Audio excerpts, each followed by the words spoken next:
This morning, the committee welcomes John Phelan, Secretary of the Navy, Admiral James Kilby, Acting Chief of Naval Operations, and General Eric Smith, Commandant of the Marine Corps. We're grateful for their presence here today. I want to congratulate the Navy for turning a corner. Recruiting numbers are up significantly, and the Navy is on track to meet its fiscal year 2025 recruiting goal. This is especially significant because the goal is higher than it has been in 20 years. Notably, the department has shifted focus from divisive policies such as climate change and DEI. Renewed focus on warfighting and service contributes to these recent recruiting successes. This positive momentum provides an opportunity to raise recruiting standards and attract the highest caliber of warfighters our nation requires. In fact, if these recruitment trends continue, we could end up with too few ships for our sailors. Though we're making some improvements, Navy shipbuilding remains in an abysmal condition overall. And we're going to talk about that today. The previous administration tended to scapegoat industry, but the current administration is problem solving, canceling redundant contracts and reducing bureaucratic layers. President Trump's executive orders on federal acquisition reform, drawing from proposals in the Forged Act, are streamlining procurement to maximize every defense dollar. The Forged Act would empower the Navy to buy smarter and innovate faster, and I expect to see these provisions in this year's National Defense Authorization Act. The request falls far short of what we need to protect our country, though. I must say I am deeply disappointed with the administration's fiscal year 2026 budget request for the Navy. In particular, I'm disturbed about the shipbuilding account, which plummeted to $20.8 billion from last year's $37 billion. $20.8 billion down from last year's $37 billion. This shortfall reflects efforts to game the budget in anticipation of congressional reconciliation funds, which were intended as supplemental, not a substitute. I'm alarmed that this budget request does not include the procurement of a new destroyer. For several years now, it has been the practice to request 2 destroyers per year, with Congress adding a third in the odd-numbered year. The pattern is simple: 2 ships, then 3 ships, alternating each year. This provides orders to the shipyards to get us closer to the statutorily required 355 ships, required by statute. This year, funds were meant to cover the odd year from reconciliation, additional third ships for 2027 and 2029. They were not meant to replace the regular annual 2-ship request. This budget ignores that ignores this congressional intent. Failing to include 2 destroyers in this year's budget request destabilizes industry, shows bad faith, and slows our shipbuilding efforts. Equally troubling is the omission of any Virginia-class submarine procurements. Here as well, the administration is relying on the 1 boat proposed in reconciliation. This would upend the multi-year negotiations that presume 9 boats over 5 years instead of 8. It jeopardizes industrial base recovery. Moreover, the Columbia-class program, critical for strategic deterrence, is underfunded by $4 billion. The number relies on unapproved authorities for incremental funding.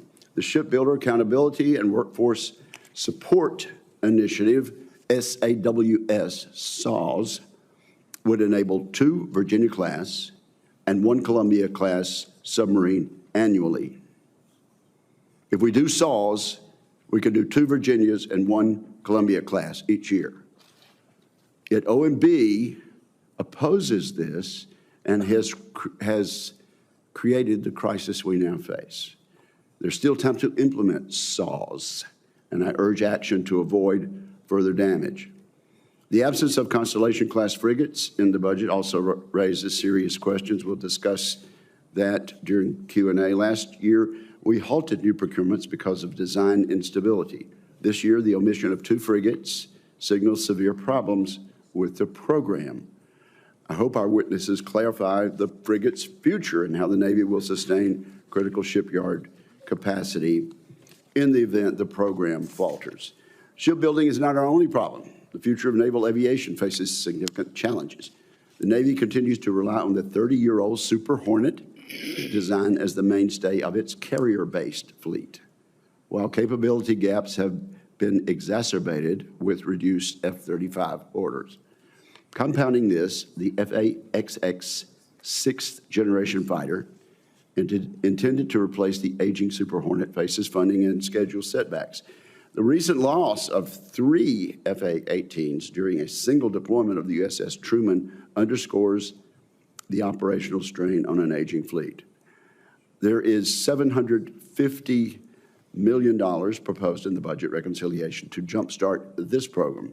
An announcement from the Navy will need to be made soon, Mr. Secretary, or we will risk further challenges to the industrial base.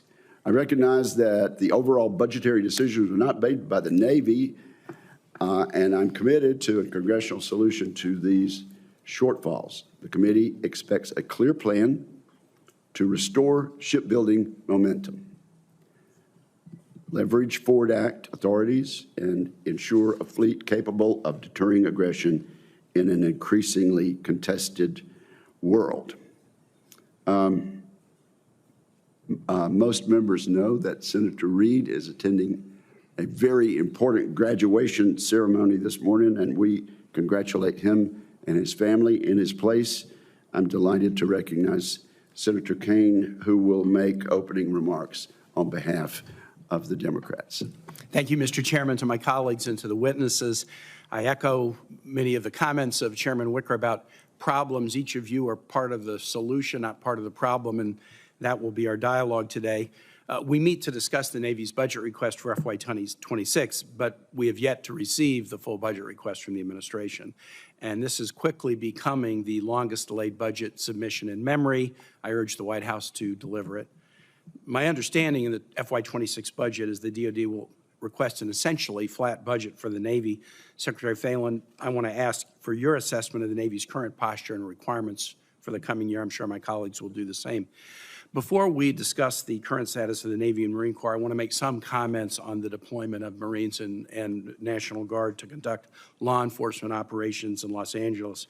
We have 2 SASC hearings this week. The second hearing is on CENTCOM posture, and this is the more appropriate time to make these comments.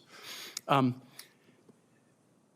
have a lot of experience in dealing with the Guard as a former mayor and governor, and there are others on this panel who have been in that role. I have requested assistance from the National Guard. I have deployed the Virginia Guard primarily during weather emergencies and public safety instances as governor. I have visited Virginia Guard troops in combat zones in Iraq and Afghanistan and in other federal missions, such as the protection of the Capitol after January 6th. Most recently, I was with the Virginia Guard doing joint exercises with the Finnish Army as part of the state partnership program.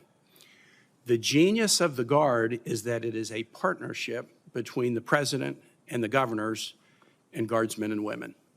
That partnership over centuries has really been the genius of the Guard. The president's decision to deploy thousands of guardsmen and women to quell protest in Los Angeles without a request by the California governor, and in fact over the objection of the California governor, is nearly unprecedented. The last time the Guard was deployed to quell protest was in the aftermath of the Rodney King beating. That was at the request of the California governor. We are in very, very dangerous territory. I think my colleagues and I are right to be concerned about this. The American public is concerned about it. The state of California is filing litigation to challenge this misuse of power, and I suspect we'll be dealing with it in proposed amendments in the NDAA as well. Similarly, the Marines, to deploy active duty Marines to quell civilian protest is, in my view, very, very dangerous, a very dangerous precedent. And it's dangerous beyond the escalatory effects that both the governor and the mayor of Los Angeles are warning us about. If we screw up the balance of how we use the Guard or how we use the military in the instance of civilian protests that local law enforcement can handle, we will regret that for a very, very long time.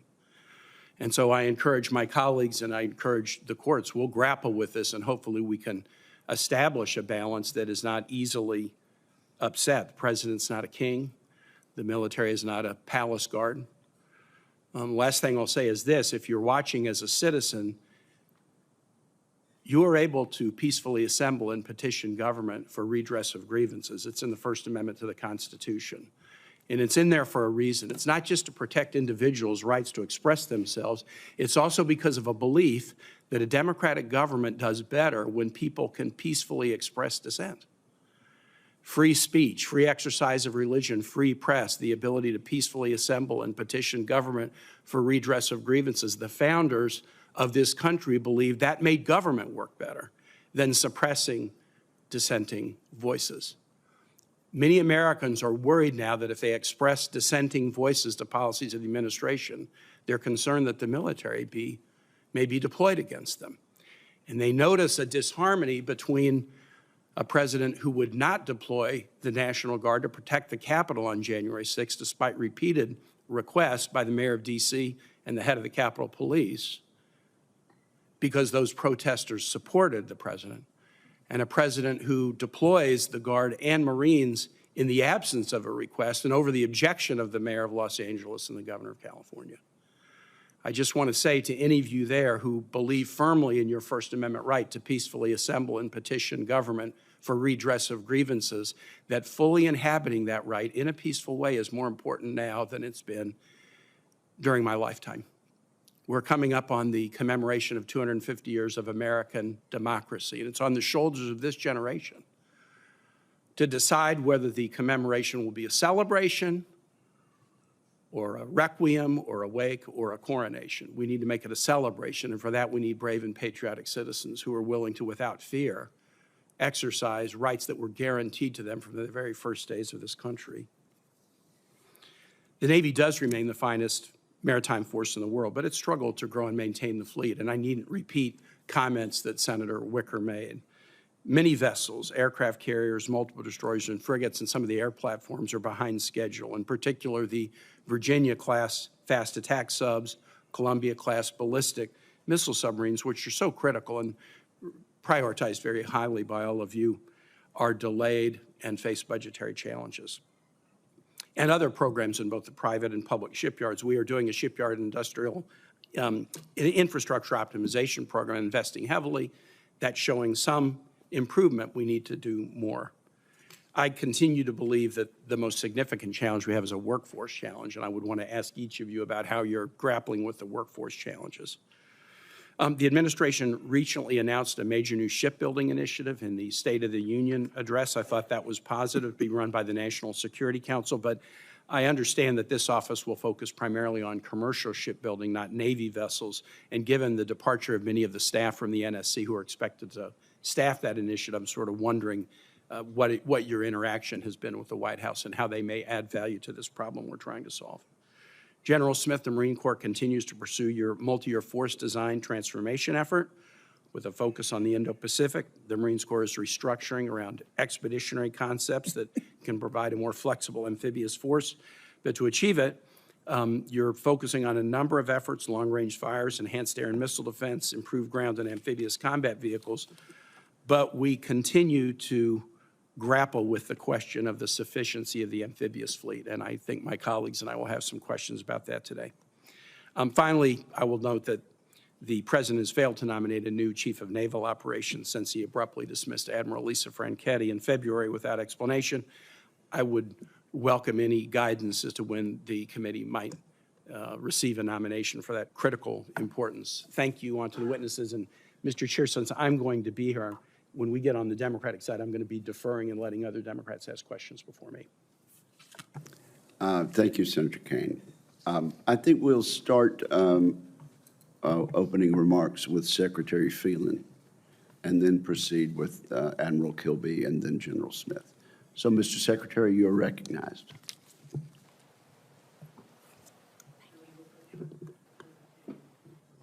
Microphone, please.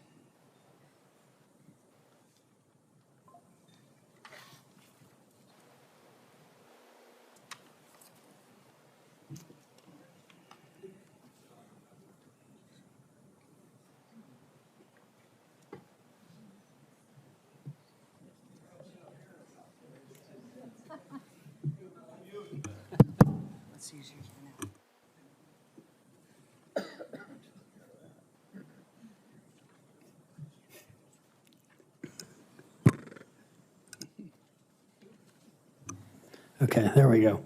All right. There we go. Chairman Wicker, Senator Kane, distinguished members of the committee, thank you for the opportunity to appear before you today alongside General Smith and Admiral Kilby.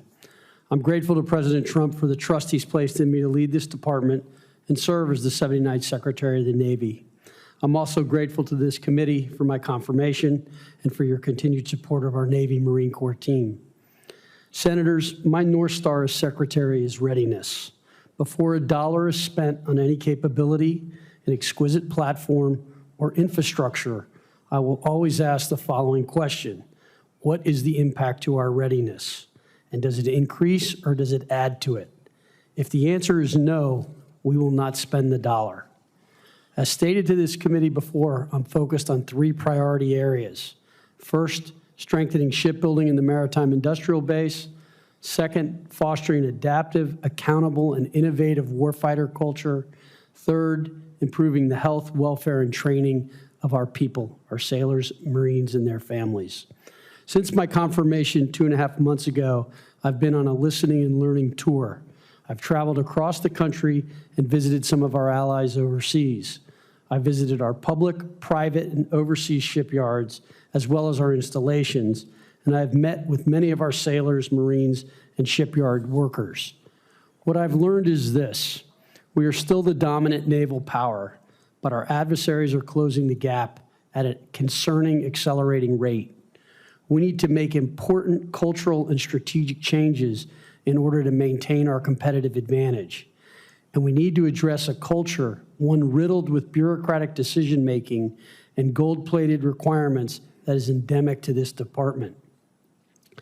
Because there is no doubt we are operating in a world that is more hostile and unpredictable. As evidenced by recent conflicts, warfare as we know it is changed dramatically. China is no longer just a pacing threat, it is our primary competitor, both economically and militarily. With their naval fleet nearing 400 ships, China's goal is not defense of its homeland only. It is the forward projection of power and influence. In the Indo-Pacific, our Navy Marine Corps team is deepening cooperation with our allies and partners to strengthen deterrence and keep open our sea lines of communication. At home, they are supporting homeland defense through Task Force Zapper, providing surveillance, logistics, and manpower at the southern border. And in the Red Sea, they've defeated scores of missiles and drones from Iranian-backed Houthis, helped defend our regional allies, and guaranteed access to a major artery of global trade. Our global presence sends a clear message to the world. The United States Navy and Marine Corps are prepared and ready to fight and win anytime and anywhere. However, our naval superiority is under threat. For too long, we've allowed our shipbuilding industry to erode, hollowing out the very capacity we need to maintain credible naval deterrence. That must change. Rebuilding our maritime industrial base is not just a matter of economic policy, it is a national security imperative. President Trump's executive order on restoring America's maritime dominance highlights that urgency and puts us on the right path. I've been to 10 shipyards, 7 here in the United States and 3 overseas. And I've spoken directly with shipyard leaders and hardworking tradesmen essential to our maritime operations. I now have a clear picture of our challenges and am developing a plan to fix what's broken. We do need to act with urgency, and this will take a whole-of-government approach to rebuild our capacity and expertise. We are developing a deliberate, actionable plan to restore our industrial base, but we cannot do it alone. Congress, private industry, and the Department of the Navy must work collaboratively if we are serious about ensuring our naval superiority. In closing, it is clear that our greatest asset is the extraordinary men and women who serve, our sailors and Marines. We will continue to invest in them through smarter recruitment, better training, and targeted retention efforts to retain top-tier talent. And we will prioritize quality of service initiatives to ensure that our sailors, Marines, and their families have the resources they need. Thank you. Very much appreciated. Thank you very much, Mr. Secretary. And if you could slide your microphone over to Admiral Kilby, we will recognize him. Admiral, we're delighted to have you, and you are recognized. Chairman Wicker, distinguished members of the committee, thank you for the opportunity to testify on the posture of the United States Navy. Your Navy provides our nation with sea power and sea control, needed to preserve our way of life and ensure our security and prosperity. Your oversight and funding ensure we are ready when the nation calls. I'm pleased to testify alongside Secretary Phelan, who brings needed and unique set of skills and experiences to help us accelerate the work of our Navy, and alongside my partner, General Smith, the Commandant of the Marine Corps. In the past year, our sailors have defeated hundreds of drones, missiles, and executed dozens of offensive strikes from the Mediterranean in the Red Sea and the Eastern Mediterranean.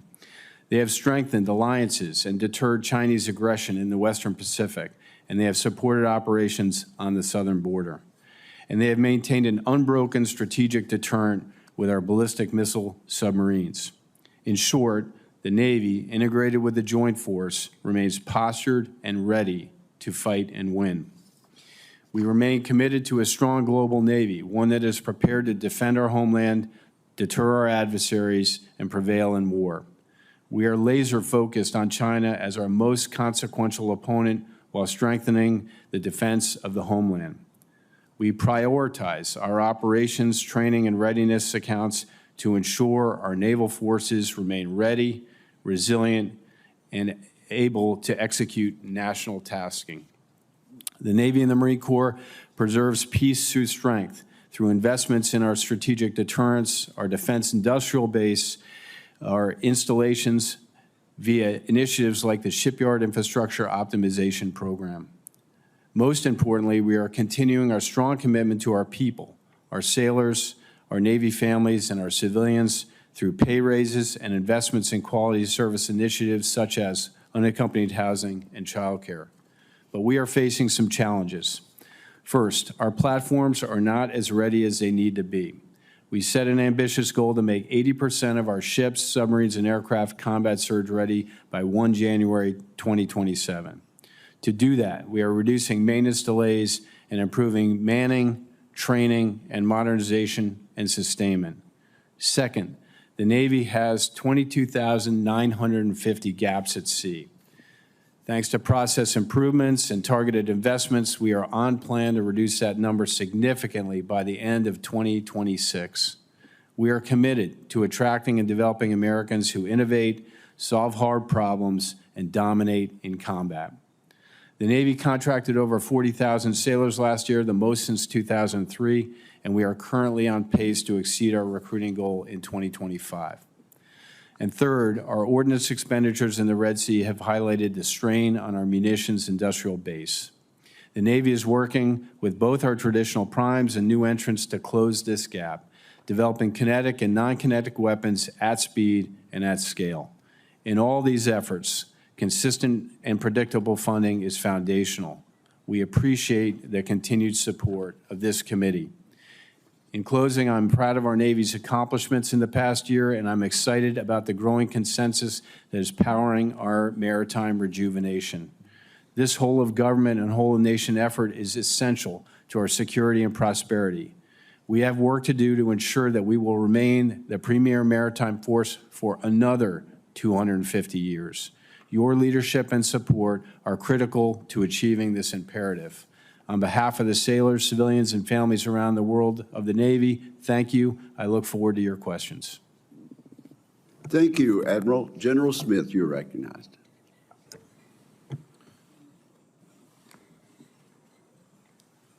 Well, good morning, Chairman Wicker, Senator Kane, ladies and gentlemen. I'm honored to appear before you alongside Secretary Phelan and Admiral Kilby, my shipmate, to represent your Marine Corps. I'm going to keep my comments short so I can answer your questions. First, I'd like to start by sharing the Marine Corps' top 3 priorities. First, restoring a 3.0 amphibious ready group Marine Expeditionary Unit presence. This is the Marine Corps' North Star. That simply means one Marine Expeditionary Unit constantly deployed off the East Coast, one constantly deployed off the West Coast, and one episodically deployed out of Okinawa, Japan, the FDNF, the Forward Deployed Naval Force. The Amphibious Ready Group with the Marine Expeditionary Unit embarked is the most versatile tool in the nation's arsenal. It's the Swiss Army knife of the joint force. We're working closely with our Navy partners to maximize this capability. Our second priority is accelerating force design. Force design is our journey to adapt to the changing character of war. We're in the implementation phase, fielding new capabilities and reshaping formations across the force, from our Marine Expeditionary Units and Marine Littoral Regiments to our Marine Expeditionary Forces.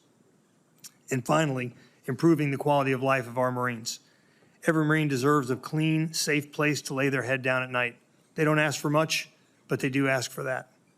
This is the most consequential housing investment, Barracks 2030, in our history. And the quality of life goes beyond our barracks. We're also investing in the well-being of Marine families, because you recruit the Marine and you retain the family. Because retaining our Marines means supporting those who stand beside them. I'll close with this. Your Marines remain the most ready when the nation is least ready. It's our mantra, it's who we are, it's what we do. We're a forward postured force, trained for combat, and built to deliver flexible, lethal options anytime, anywhere. Thank you again for the trust and support that you've placed in the Marine Corps. I look forward to your questions.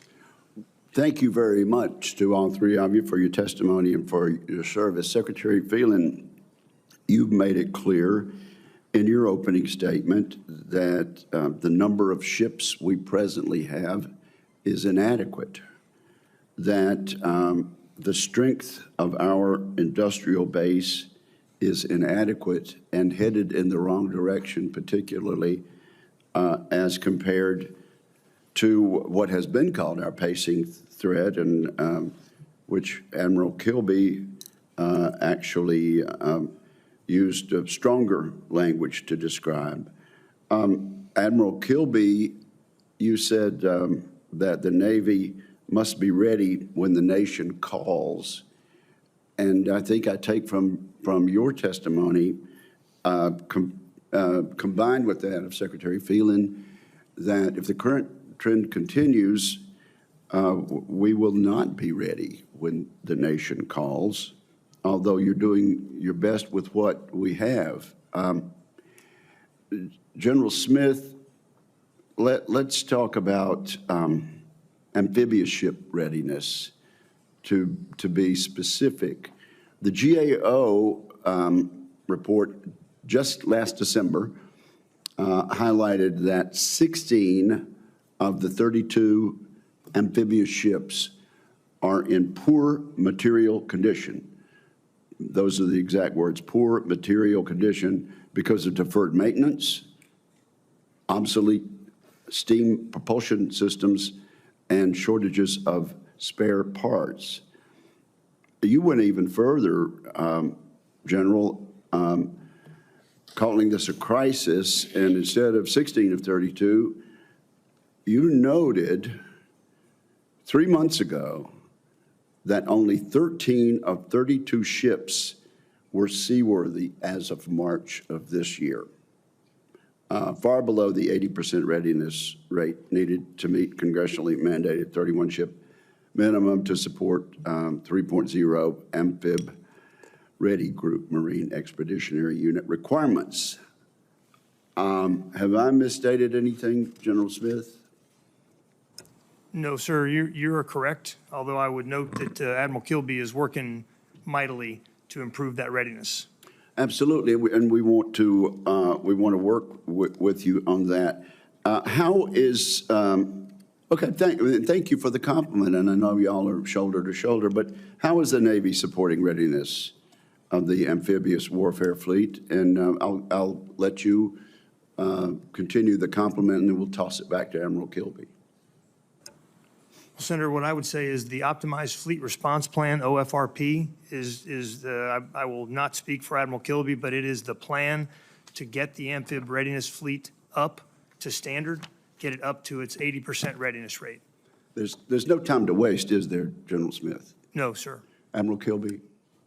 Sir, just maybe a quick correction. Our goal of 80% combat surge ready is for those ships, aircraft, and submarines not in the depot availability. Right now, I will tell you that we are at 67 for aviation. That includes aircraft carriers, 67%, 72% for submarines, and 61% for crudes. The amphibious ships are below that, and I'm calling that out to focus with the two type commanders, Admiral McLean and Admiral Cahill on the East Coast. Is the requirement below that for amphibs? It is not. Okay, No, sir. so the requirement is 80% for amphibs too. It is, yes, sir. Let me be quick here and get to one other issue, and you can supplement your answer, Admiral. But General Smith, let me ask you about landing ship medium, LSMs. If you could briefly describe what they will do in getting our servicemen to the islands, and would you be supportive of a block buy of these ships? Well, Senator, I'm always supportive of block buys because they save the American taxpayer money and they reinforce the workforce. They give them a sense that there's going to be continued work in the shipyards. And the one thing we can't lose is our workforce. Okay, and so how valuable will they be should something happen, particularly, say, in the Indo-Pacific? The landing ship medium is vital to us, sir. It's our inter-island connector.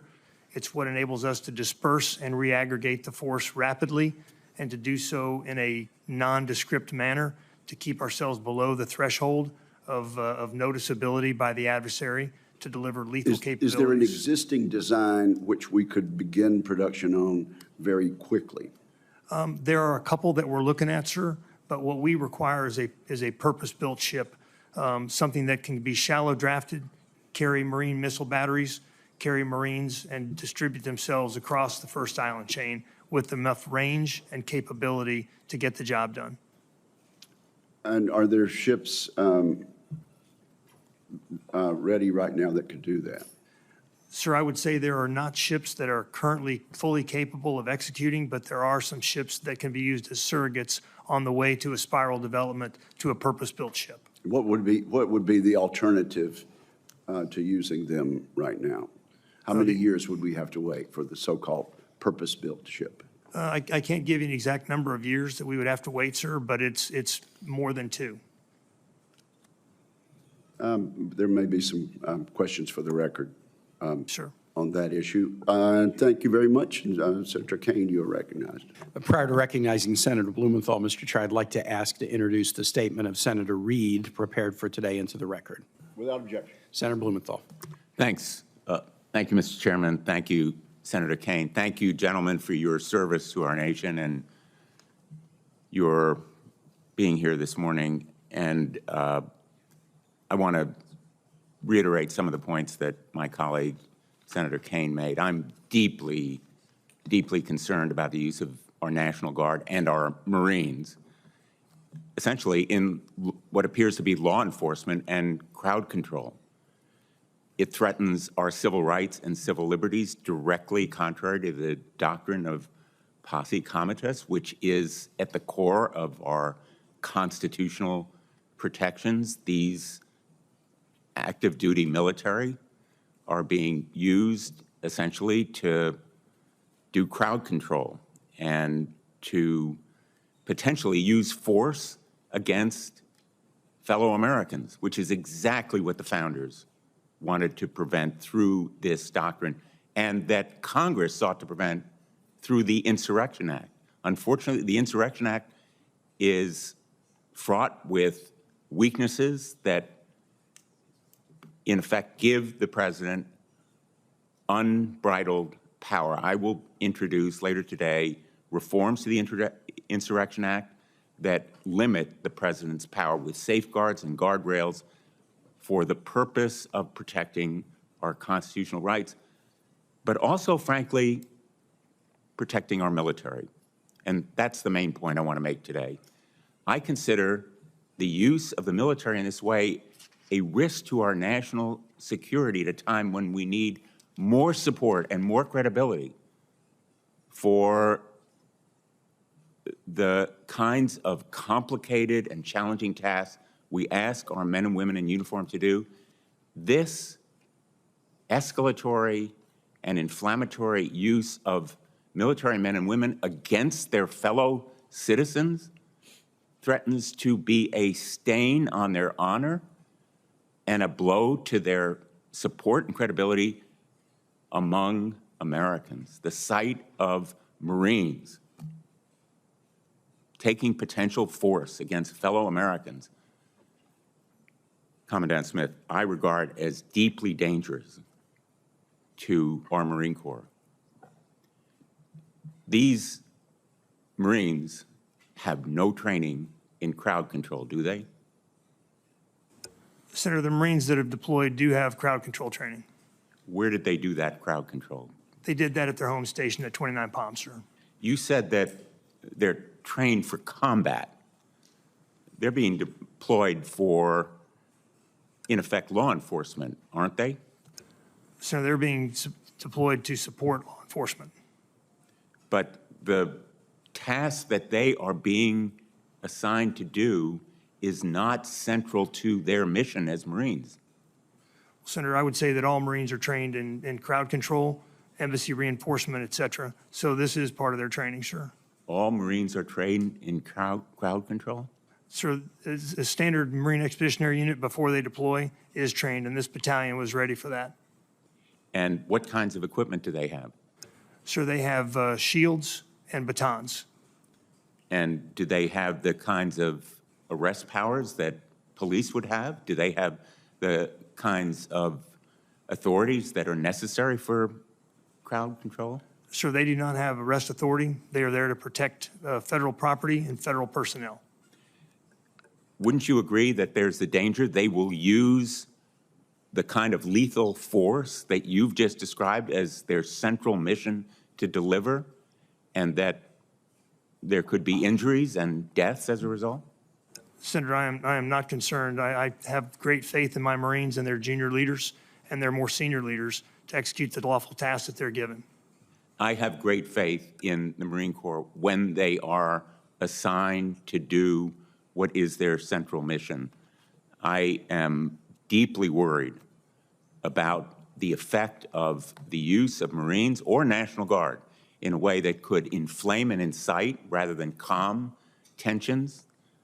Marines are trained to be a lethal force, as you have said, and that is known by the people who are going to be in those streets.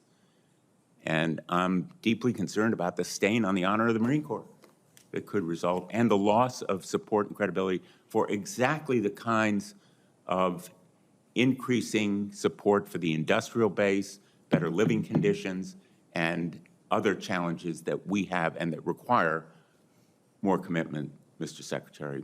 My time has expired. Thank you. Senator Fisher. Thank you, Mr. Chairman. Mr. Secretary, Admiral, General, welcome.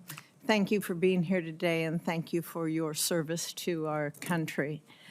I am deeply concerned with the health of our munitions stockpiles, including those affected by recent operations in the Red Sea. Large numbers of missiles, such as the Tomahawk land attack missile, were expended during these operations. We are expending missiles far faster than we are producing them. We have a real opportunity to make progress on this through reconciliation, but the Navy's future-based budgets must also account for increased production rates. Mr. Secretary, at your confirmation hearing, you talked about working to incentivize companies and reviewing Navy munition contracts. What have you discovered in your review of these munitions production contracts? Senator, thank you for the question. I have yet to review munitions contracts. I have been dealing with shipbuilding and contracts for the most part. Munitions is next, but what I would say is that fully funding our munitions industrial base is critical and very important.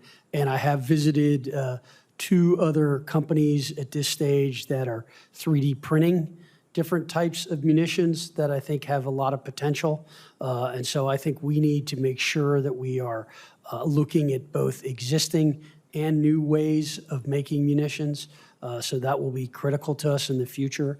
But this is a very important thing. It's something that Admiral Kilby and the Commandant and I talk about weekly when we go through our meetings. So it is critical, and munitions is next up on the list. Thank you. We'll have to talk when you get an update on that, please. Admiral, are there any specific actions that you think need to be taken to increase that production capacity for the munitions for the Navy? Senator, thanks for that question. I agree with Secretary Phelan. I think we have to, expand my view of what is potential solutions for us to include vendors that aren't traditionally in this space. We do need to double down on traditional munitions like SM-6, SM-2, LRASM, conventional prompt strike when it delivers, maritime strike Tomahawk, all critical in this fight. And as you point out, we're using them at a rate we hadn't anticipated because of the Red Sea. Are you concerned that too many of our programs rely on sole sources, and that diminishes, obviously, then competition? I don't know if I am concerned about the lack of competition in the industrial base for munitions. I think we must do better there. Even if it is producing a missile that isn't quite as effective as the SM-6, that's better than zero missile in your magazine. So I think we've got work to do there, and I'm committed to do that work with Secretary Phelan. Great, thank you. Mr. Secretary, I'm also deeply concerned about the delays in the Columbia-class production timeline. Since taking office, what have you discovered regarding the pervasive delays in the Columbia-class program? Thank you, Senator, for the question. As you know, Columbia is a priority for us and for you, obviously, in the committee.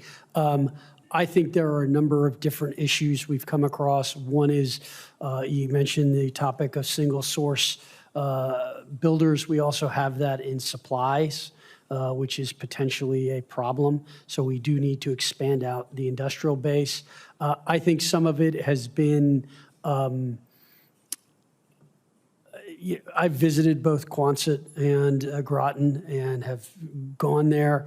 I think that there is issues that can be done to increase productivity much faster. And I've spoken with the CEOs of both of those companies about my visit there and what I learned.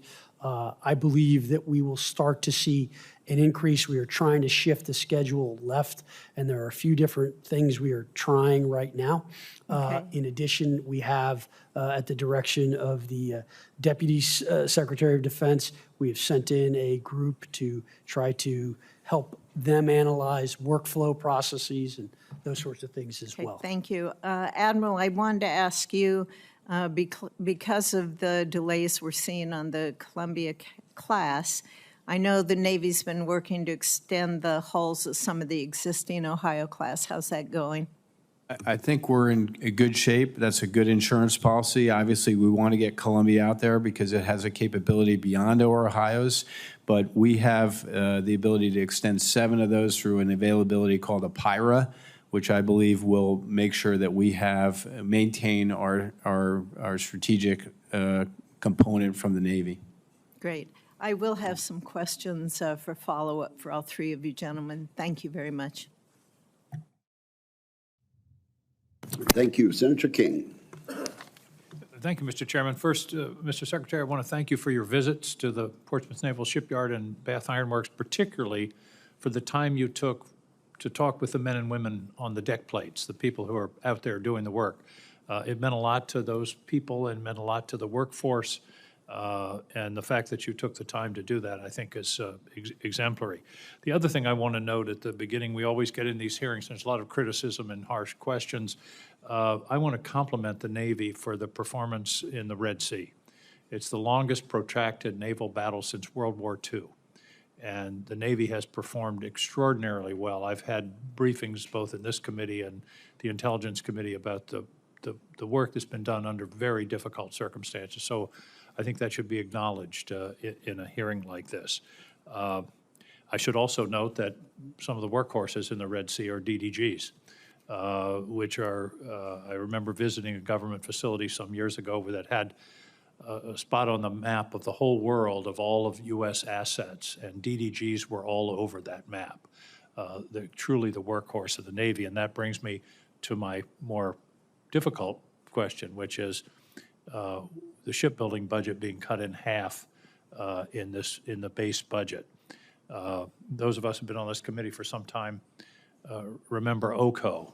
It seems like this is son of OCO, where we're using the reconciliation to do what ought to be in the base budget. The problem with it not being in the base budget, Mr. Secretary, is the message that sends to industry in terms of planning and long-term commitments, investments. And I realize that the brooding omnipresence here is OMB, but I hope that you can advocate for the strengthening of the base budget on shipbuilding, because all the talk about building up ships and then having shipbuilding cut in half doesn't jibe. Your thoughts? Thank you for the question, Senator King. Look, the president is committed to a strong national defense and to shipbuilding, and I do believe the OMB director is as well. My team continues to work closely with the Secretary of Defense's office and OMB in order to try to prioritize and get these programs going. I think we are moving in a good direction, and I am hopeful that we will get something out that Well, I hope so. A wise old New Englander once said, "Your actions speak so loudly, I can't hear your words." So not being in the base budget, I think, is a real problem, both in terms of the practicality of it, but also for the message that it sends to the defense and industrial base. You talked about availability, and this is something I've been working on for some time. The average availability of Navy ships, and it varies. Amphibs are below 50%. Some, as you mentioned, are around 70%, but the average is around 50%. The average availability of Carnival Cruise Lines is 93%. If Carnival Cruise Lines had 50% of their ships offline at any given moment, they'd be out of business. And I don't think that's enough. I mean, I understand the complexity of the ships is different and all of those kinds of things, but we ought to be thinking about a much higher level of availability. Admiral, how do we get to that 80% number? Everybody talks about it, but we're not very close to it overall. Well, a couple things, sir. One, let me just take overall. I think shorter avails with a definitized package where we can lock down planning 90 or 120 days in advance of that avail so we can order the parts and align the workforce is the key. That means we have to be disciplined to do that, and we have to do our open-ended specs where we go assess the condition of the ship early enough to inform that package. And there's software now that can predict part failure, and there's a lot of technology involved in higher levels of availability. Yes, sir. In fact, these open-ended specs now can be conducted. I don't have to drain a fuel oil tank. I can just use some advanced technology to go look at that tank and assess it to whether it needs to be done or not. So we've done that with the case of USS America, which is an amphibious ship. We had 191 open-ended specs that were going to be done in the avail. We pulled them far left of the avail so we can make sure we accurately predict that package. We'll keep having these hearings, and I'm going to keep asking about availability until we really hit more like an 80% number, because that would solve a lot of our problems. Yes, sir. We'd have more ships in the ocean, not to mention submarines and others. Final point, directed energy. It's unclear in the budget where the directed energy money is, if it's in there. Those missiles that we're using in the Red Sea to knock down $20,000 Yemen drones cost $4 million apiece. Directed energy is an incredibly important priority. The prior administration grossly underfunded it. I hope this administration will pay attention. This is cost-effective, and it's the weapon of the future. Mr. Secretary, are you going to advocate for directed energy and see an increase in that budget? Yes, Senator. I think it's a very important capability, and as you mentioned, it's a cost-effective one. We continue to be working very hard, and we've one system we've been testing live right now that appears to be working well, and so we continue to work on that. So Let's get that system into the Red Sea. Thank you, Mr. Chairman. Thank you, Senator King. Let me say this, Admiral Kilby. I want to request that you take some time and supplement your answer to Senator King about what happens differently in the private sector. I think the senator mentioned a cruise line. And you answered, and of course, we only have 5 minutes per senator at this hearing. But this has a lot to do with the Forged Act, which our Defense Department is already trying to implement, and much of which will be in the NDAA. But the point that private industry somehow figures out a way to be flexible enough, and whatever laws govern them allows them to be flexible enough, and we haven't been able up to this point fully to implement that sort of thing for our fleet is I think, fundamental to this hearing and what we're trying to do to address some of the statistics that we've mentioned. Will you do that, sir? I will do that, and I will also tell you that we've had an ongoing relationship with Carnival Cruise Line. We just sent a group of folks down there to watch them do an availability in 8 hours. Cruise ship pulls in, tourists leave. 8 hours later, tourists get on board and they get underway. So we're trying to understand that better, and I'll put that in my answer to you, sir. Please help us understand that, and we want to give you what you need to get to the sort of result that we're talking about. And thank you, and I appreciate the committee indulging me. And Senator Cotton has appeared and is recognized for 5 minutes. Thank you. Before I get to matters of bipartisan concern on things like shipbuilding and munitions, I'm compelled to respond to the unhinged partisan rants by Senator Kaine and Senator Blumenthal about the riots in Los Angeles. I heard a lot of complaints about the use of the National Guard or the Marine Corps to defend federal property. Not surprisingly, a lot of attacks on Donald Trump. I don't think I heard condemnation of rioters and looters and arsonists and revolutionary anarchists that are burning down parts of Los Angeles. So let's put it in context. What's happening in Los Angeles? For 4 years under Joe Biden, we had a slow motion invasion of this country by millions of migrants, to include murderers, rapists, gang members, and other depraved savages. It wasn't just tolerated by Democrats in the Senate, it was celebrated. The American people spoke very clearly last year. They elected Donald Trump and a Republican Congress to secure the border, to enforce our immigration laws, and to deport violent, illegal aliens. That's exactly what our brave immigration authorities started doing on Friday. You have illegal aliens that were rounded up in Los Angeles that had committed heinous, violent crimes. Are we simply supposed to overlook them because they're in a Democratic city or a Democratic state? You can sexually assault children as an illegal alien, but if you're standing outside a Home Depot as a day laborer, immigration authorities are not supposed to arrest you and remove you from the streets to protect innocent civilians. And then what happened? Again, anarchists, revolutionaries, left-wing street militias started attacking law enforcement with bricks and cement and frozen water bottles, spitting in their faces, or much worse, setting cars on fire, looting buildings, setting buildings on fire. Under these conditions, of course, we should always want the local police to be the first line of authority, and they usually can restore order. In Los Angeles, they could not. How do we know? The Los Angeles Police Department chief told us that his forces were overwhelmed, even as he kept them on all after their shift. The next line of defense against such civil disorder is the National Guard.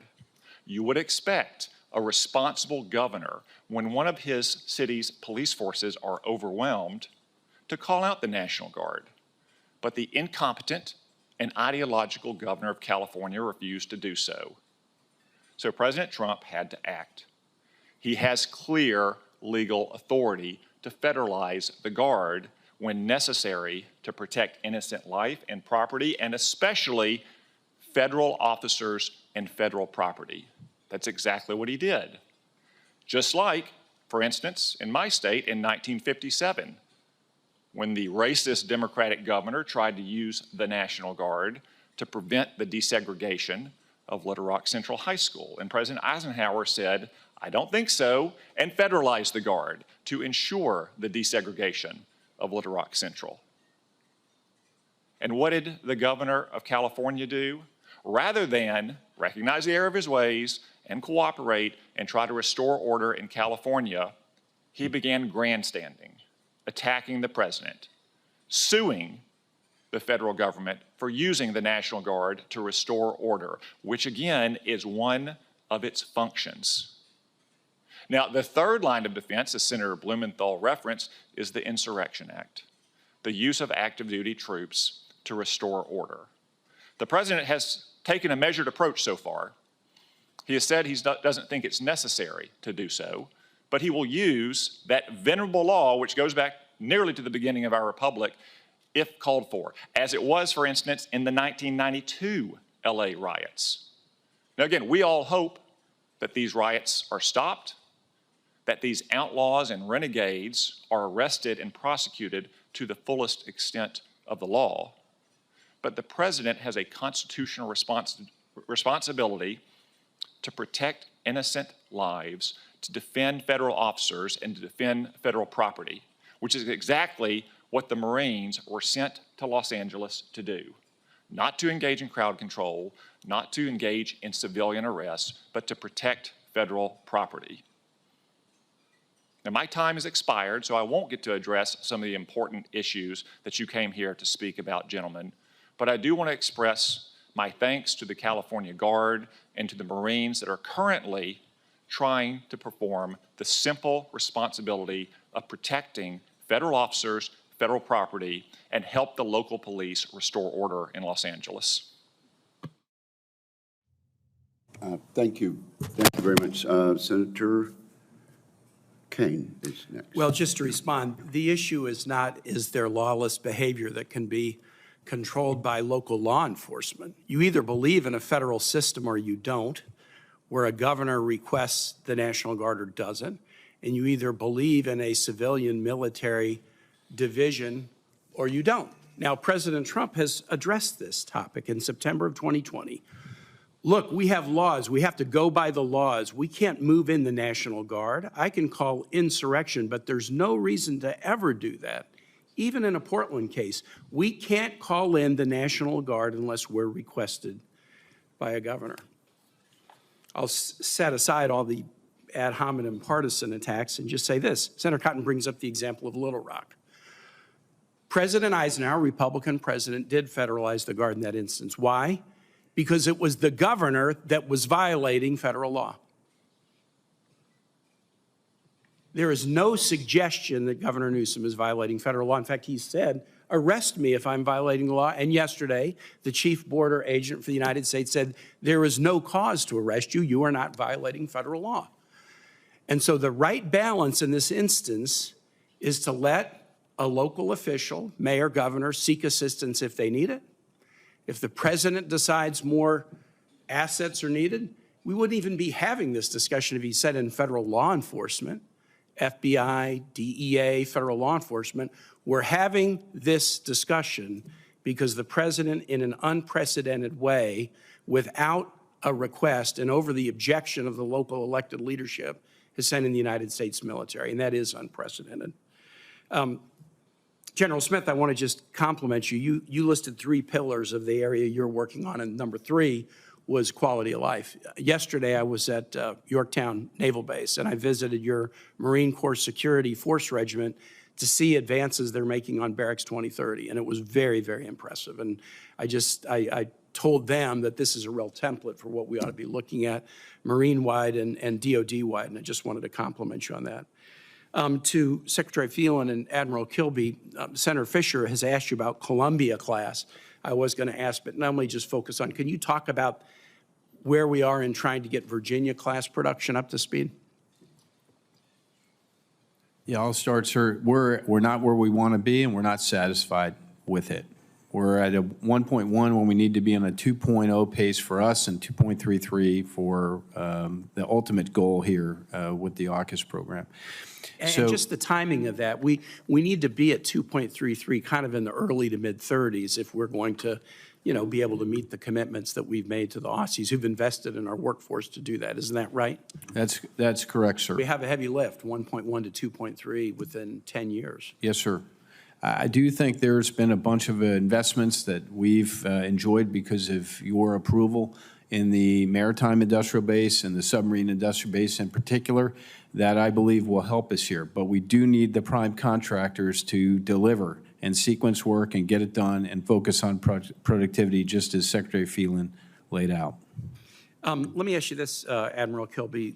There's been a lot of attention to a couple of the mishaps in the Truman Carrier Strike Group, but the group did such good work. We had a committee briefing about this last week, and I think some of the positives of the work that was done under very difficult circumstances haven't really been described. Could you share with the committee? I certainly can, sir. Thank you. I was privileged to go out and visit that strike group returning home the day before, 2 days before she returned home. Just to kind of give you a quick soundbite, that strike group defended themselves, other ships, or other countries 160 times successfully. They conducted 670 strikes into Somalia, either from the air or from the land. They conducted the largest single airstrike ever launched from a carrier with 124,000 pounds of munitions that detonated within 2 minutes of each other in Somalia. They participated in 8 named operations. They worked for 3 different combatant commanders. They did great work for our nation. And they did not just the nation, but the world. They really did good work. I have some questions about why other allies didn't do more, but I'm glad that we did what we did. Finally, Secretary Phelan, I've been hearing good reviews of your traveling around to the shipyards, and you talked about it a little bit, but what would be some insights that you have about on the procurement side in terms of improvements that you believe you want to explore further based upon your tours thus far? Thank you for the question, Senator. Look, I think some of it is how we contract things, how we locate things in terms of where our vendors are, in terms of proximity to shipyards. I think we have to really look at the manufacturing process of modules and what we're doing. I think in the next Virginia class, we have to really consider having HII build and EV build versus the two of them co-building. I think we need to introduce some competition back into the system. And I think one of the issues we've dealt with, particularly with Virginia, is some of these boats were first of class. Even though it looks the same, it's very different. I think we're getting over that curve and learning faster. And I think candidly, it's just, one of the things I would say, interestingly, every company I met with, every public shipyard I was at, they all bragged about their training. But when I sat down with all the workers, the one thing they said they didn't have really good was training. And so I think there are better ways to train them and get them in there and get them up to speed faster. And these are things we're all looking at. Thank you very much. Thank you. Senator Rounds. Thank you, Mr. Chairman. First to all three of you, thank you for your service to our country.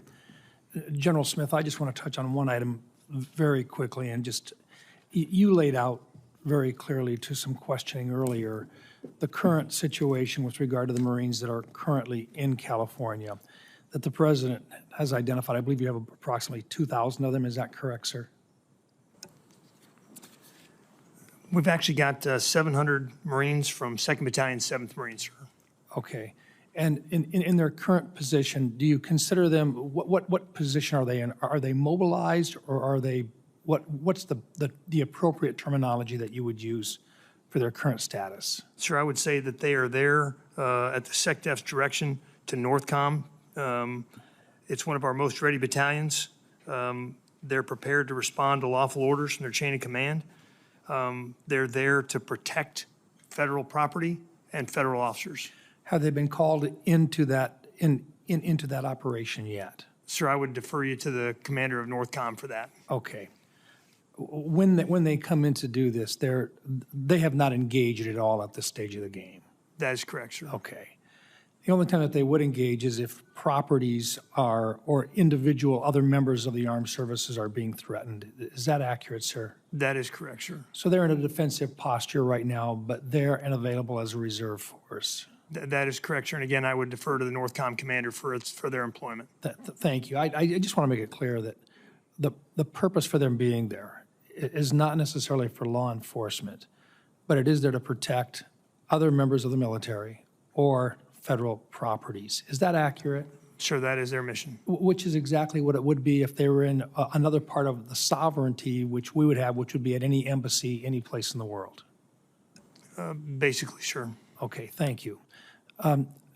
Secretary Phelan, just a thought. You're brand new in the job, more or less.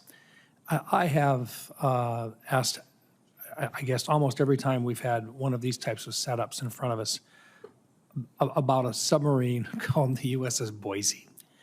And I think it's just a great example, an unfortunate example of what happens when either you don't have the budget or you don't have the facilities, but it's kind of like that parakeet that you take into a mine, and it basically suggests that maybe things aren't all right. The USS Boise was originally commissioned in 1992.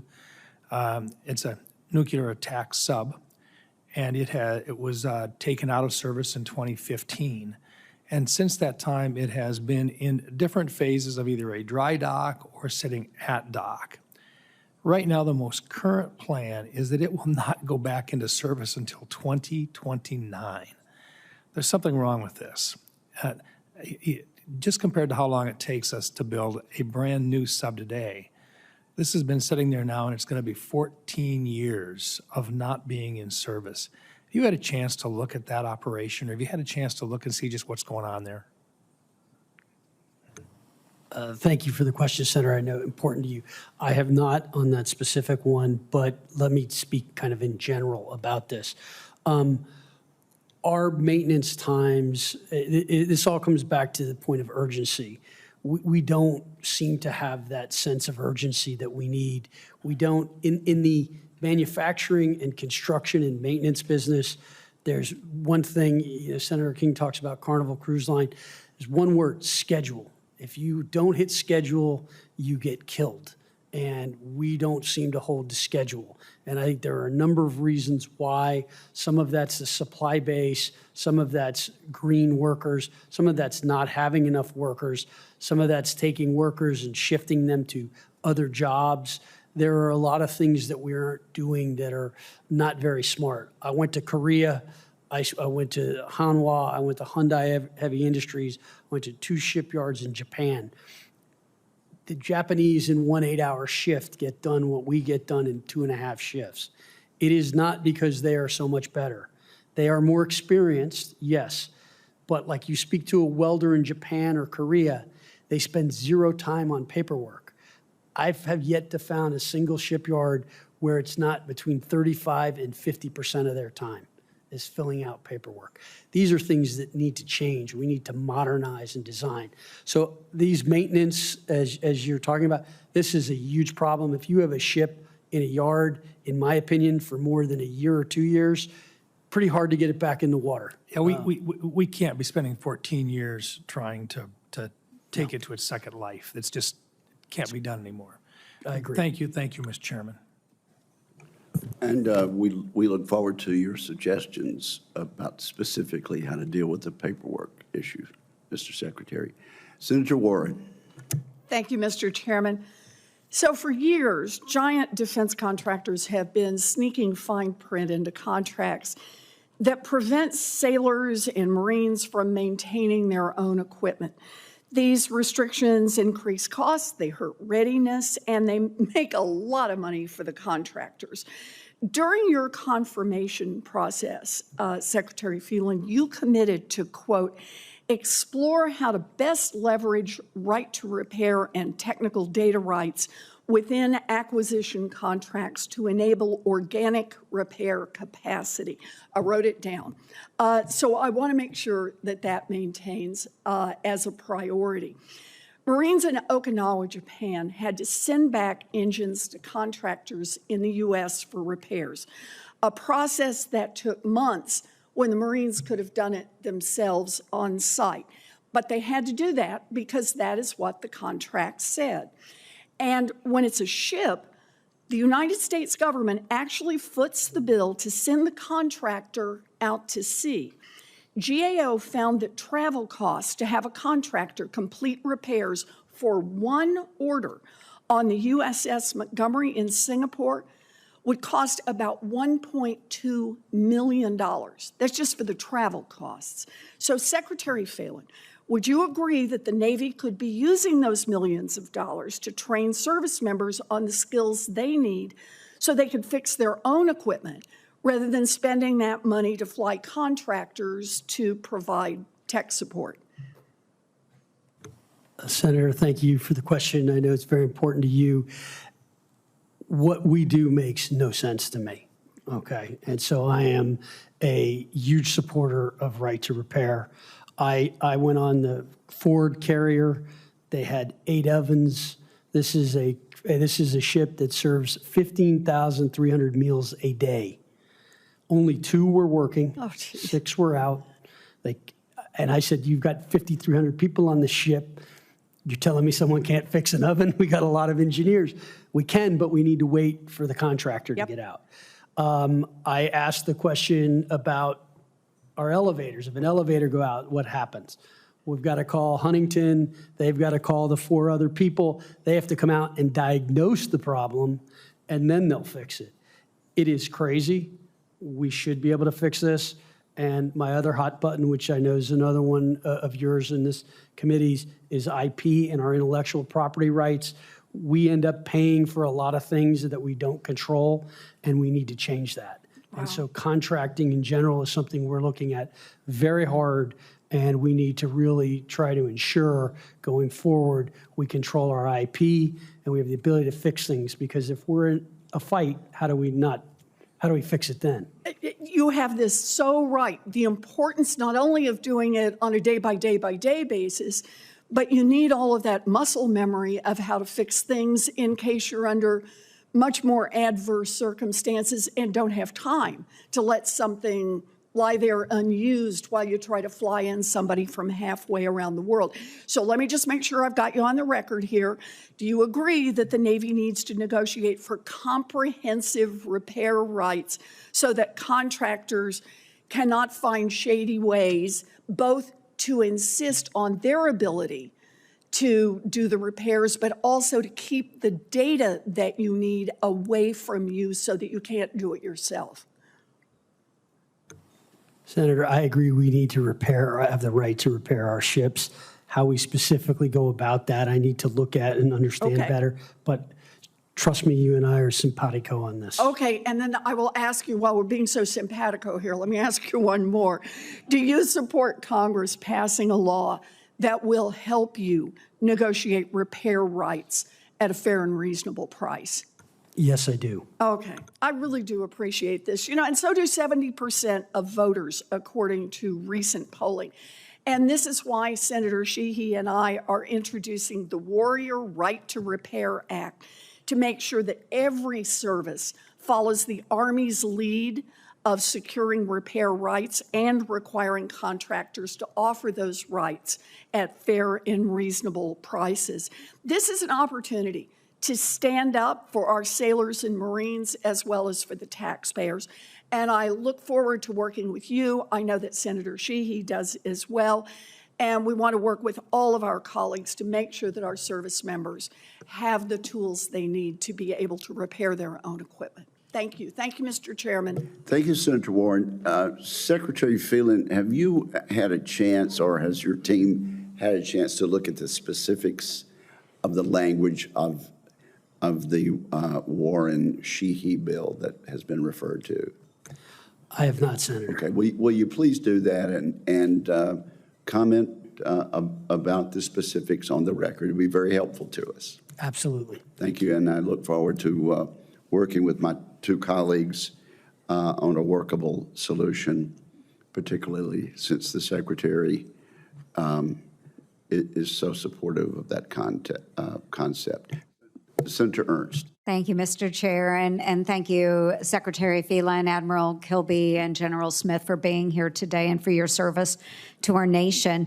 I'd like to start with a discussion on recruiting and ship manning. So, Secretary, we'll start with you. The Navy did meet its recruiting requirement in fiscal year 24, but even though it did that, we're still concerned about the top-line metrics when it comes to meeting the fleet needs. The fleet is still short roughly about 18,000 at-sea billets, and that's primarily among the junior enlisted ranks. And so, of course, we see the chronic undercrewing, fatigue, and, of course, the operational strain. So there was a GAO report in 2024 that flagged some really unusual or troubling data practices where our junior sailors are being counted in senior billets, which does inflate our readiness metrics. And I believe the report stated it was by 23%. So it does undermine transparency, and it makes it really difficult for us to do our congressional oversight. So, Secretary, what specific actions are you taking to close the manpower gap and restore the transparency in how the Navy is reporting its personnel readiness to Congress? Thanks for the question, Senator. So I have not seen that GAO report. I will get it and come back to you with that, so I'm unaware of it. Transparency is something we are working on very hard. I've learned in my first 70 days here that if I don't ask the question and then the other 4 questions that are going to follow it, I don't get the information I need. So we need to be transparent with you. I'll ask Admiral Kilby maybe to comment on this specifically because I'm not specific around it, but I can just tell you in terms of the gaps that you mentioned, we were at about 23,000, I think 2 years ago, 20,000. We were hoping for fiscal year 25 to be at 18,000 in terms of shortage, but our recruiting numbers are up pretty significantly. I'd like to think we're going to exceed our targets this year. We've seen a real pretty big pop in that, so we're optimistic that we'll beat those numbers. Thank you, Secretary. Admiral? I just add to what the Secretary said. We really drained our reservoir, which is called the Delayed Entry Program, DEP, to 12%. It's now at 32%. We have exceeded our goals, and we need to continue to do that. And we need to continue to do that through 26, 27, 28, because it's going to it takes 9 months to get a recruit to a ship with no training. And so we're seeing that curve start to kick in. When we testified before the hack, we were at 23,200 gaps. Today, 22,900 gaps, so trending in the right direction. But we are focused on this every day. It is this, of the 3 things I worry about, it's number 2.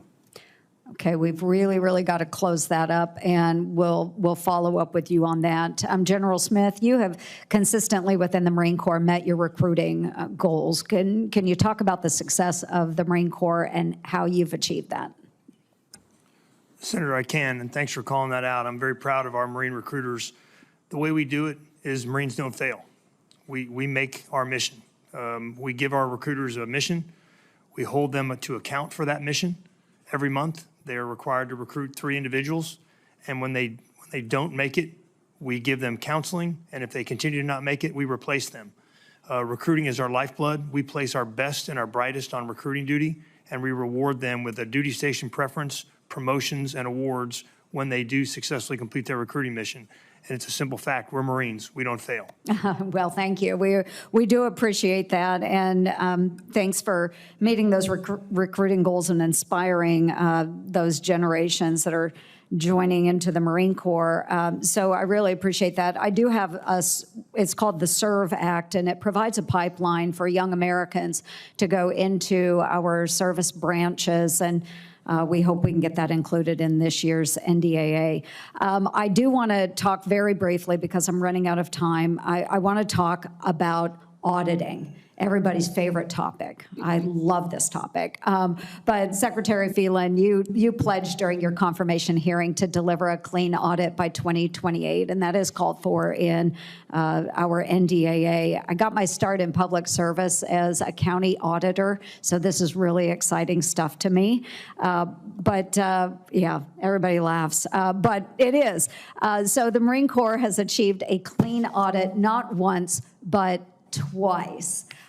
Which is very, very good. It proves really that success is possible when you have really good leadership that prioritizes it. So, General Smith, what is the Marine Corps doing differently than our other service branches that has enabled you to meet this milestone, not just that once, but twice? Well, Senator, thanks for calling that out. I'm very proud of my Marines and the Marine Corps for passing an audit 2 years in a row. I can't speak for the other services. I can only speak for Marines. We're accountable. We started at recruit training. We started officer candidate school. You're issued a shelter half, 5 tent pins, 3 tent poles, and a guide wire. And when you leave the unit, you're expected to turn in your shelter half, 5 tent pins, 3 tent poles, and a guide wire. And if you don't turn it in, we NJP you, non-judicial punishment you, or we allow you the opportunity to replace that using your own money. But we hold people accountable. And this is American tax money, and it's not ours to tinker with. Yeah, as a logistician, I appreciate that. And Mr. Chairman, if I might, it may be over-exaggerated, but is it true that the Brits had said on your next joint training exercise, instead of sending your Marines, you send them your accountants? I'm not going to swear to that, man, but that may have been said. Really appreciate it. Thank you, gentlemen, very much. Thank you, Senator. Senator Kelly. Thank you, Mr. Chairman. Secretary Phelan, Admiral Kilby, General Smith, thank you for being here.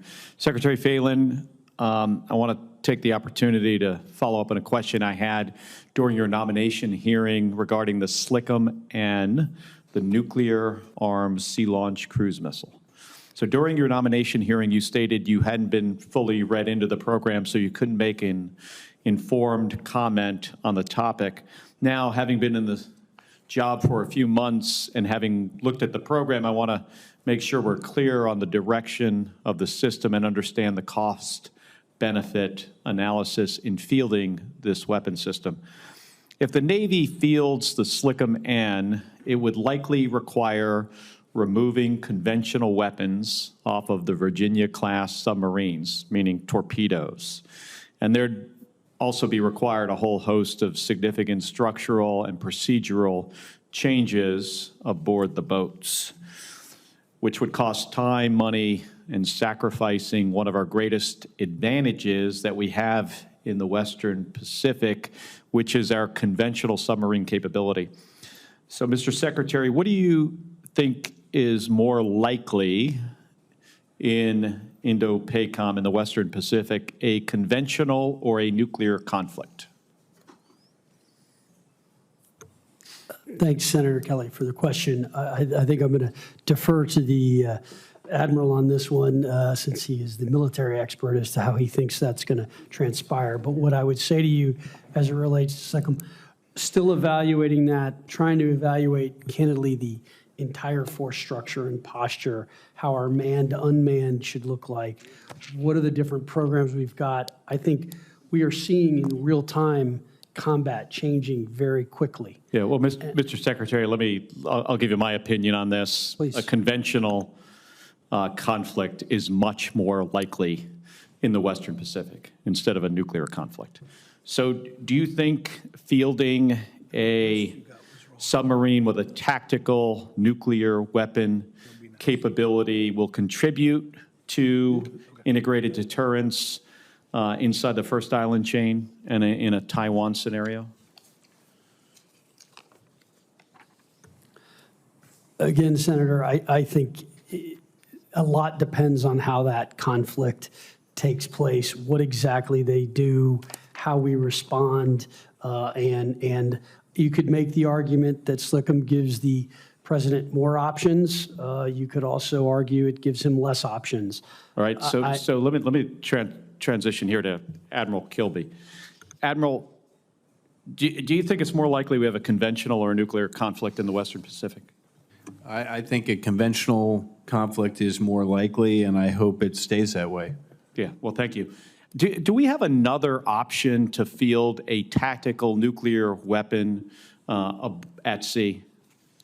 I think there's multiple options. It's hard to do all options at the same time in an affordable manner. Well, let me ask you this, Admiral.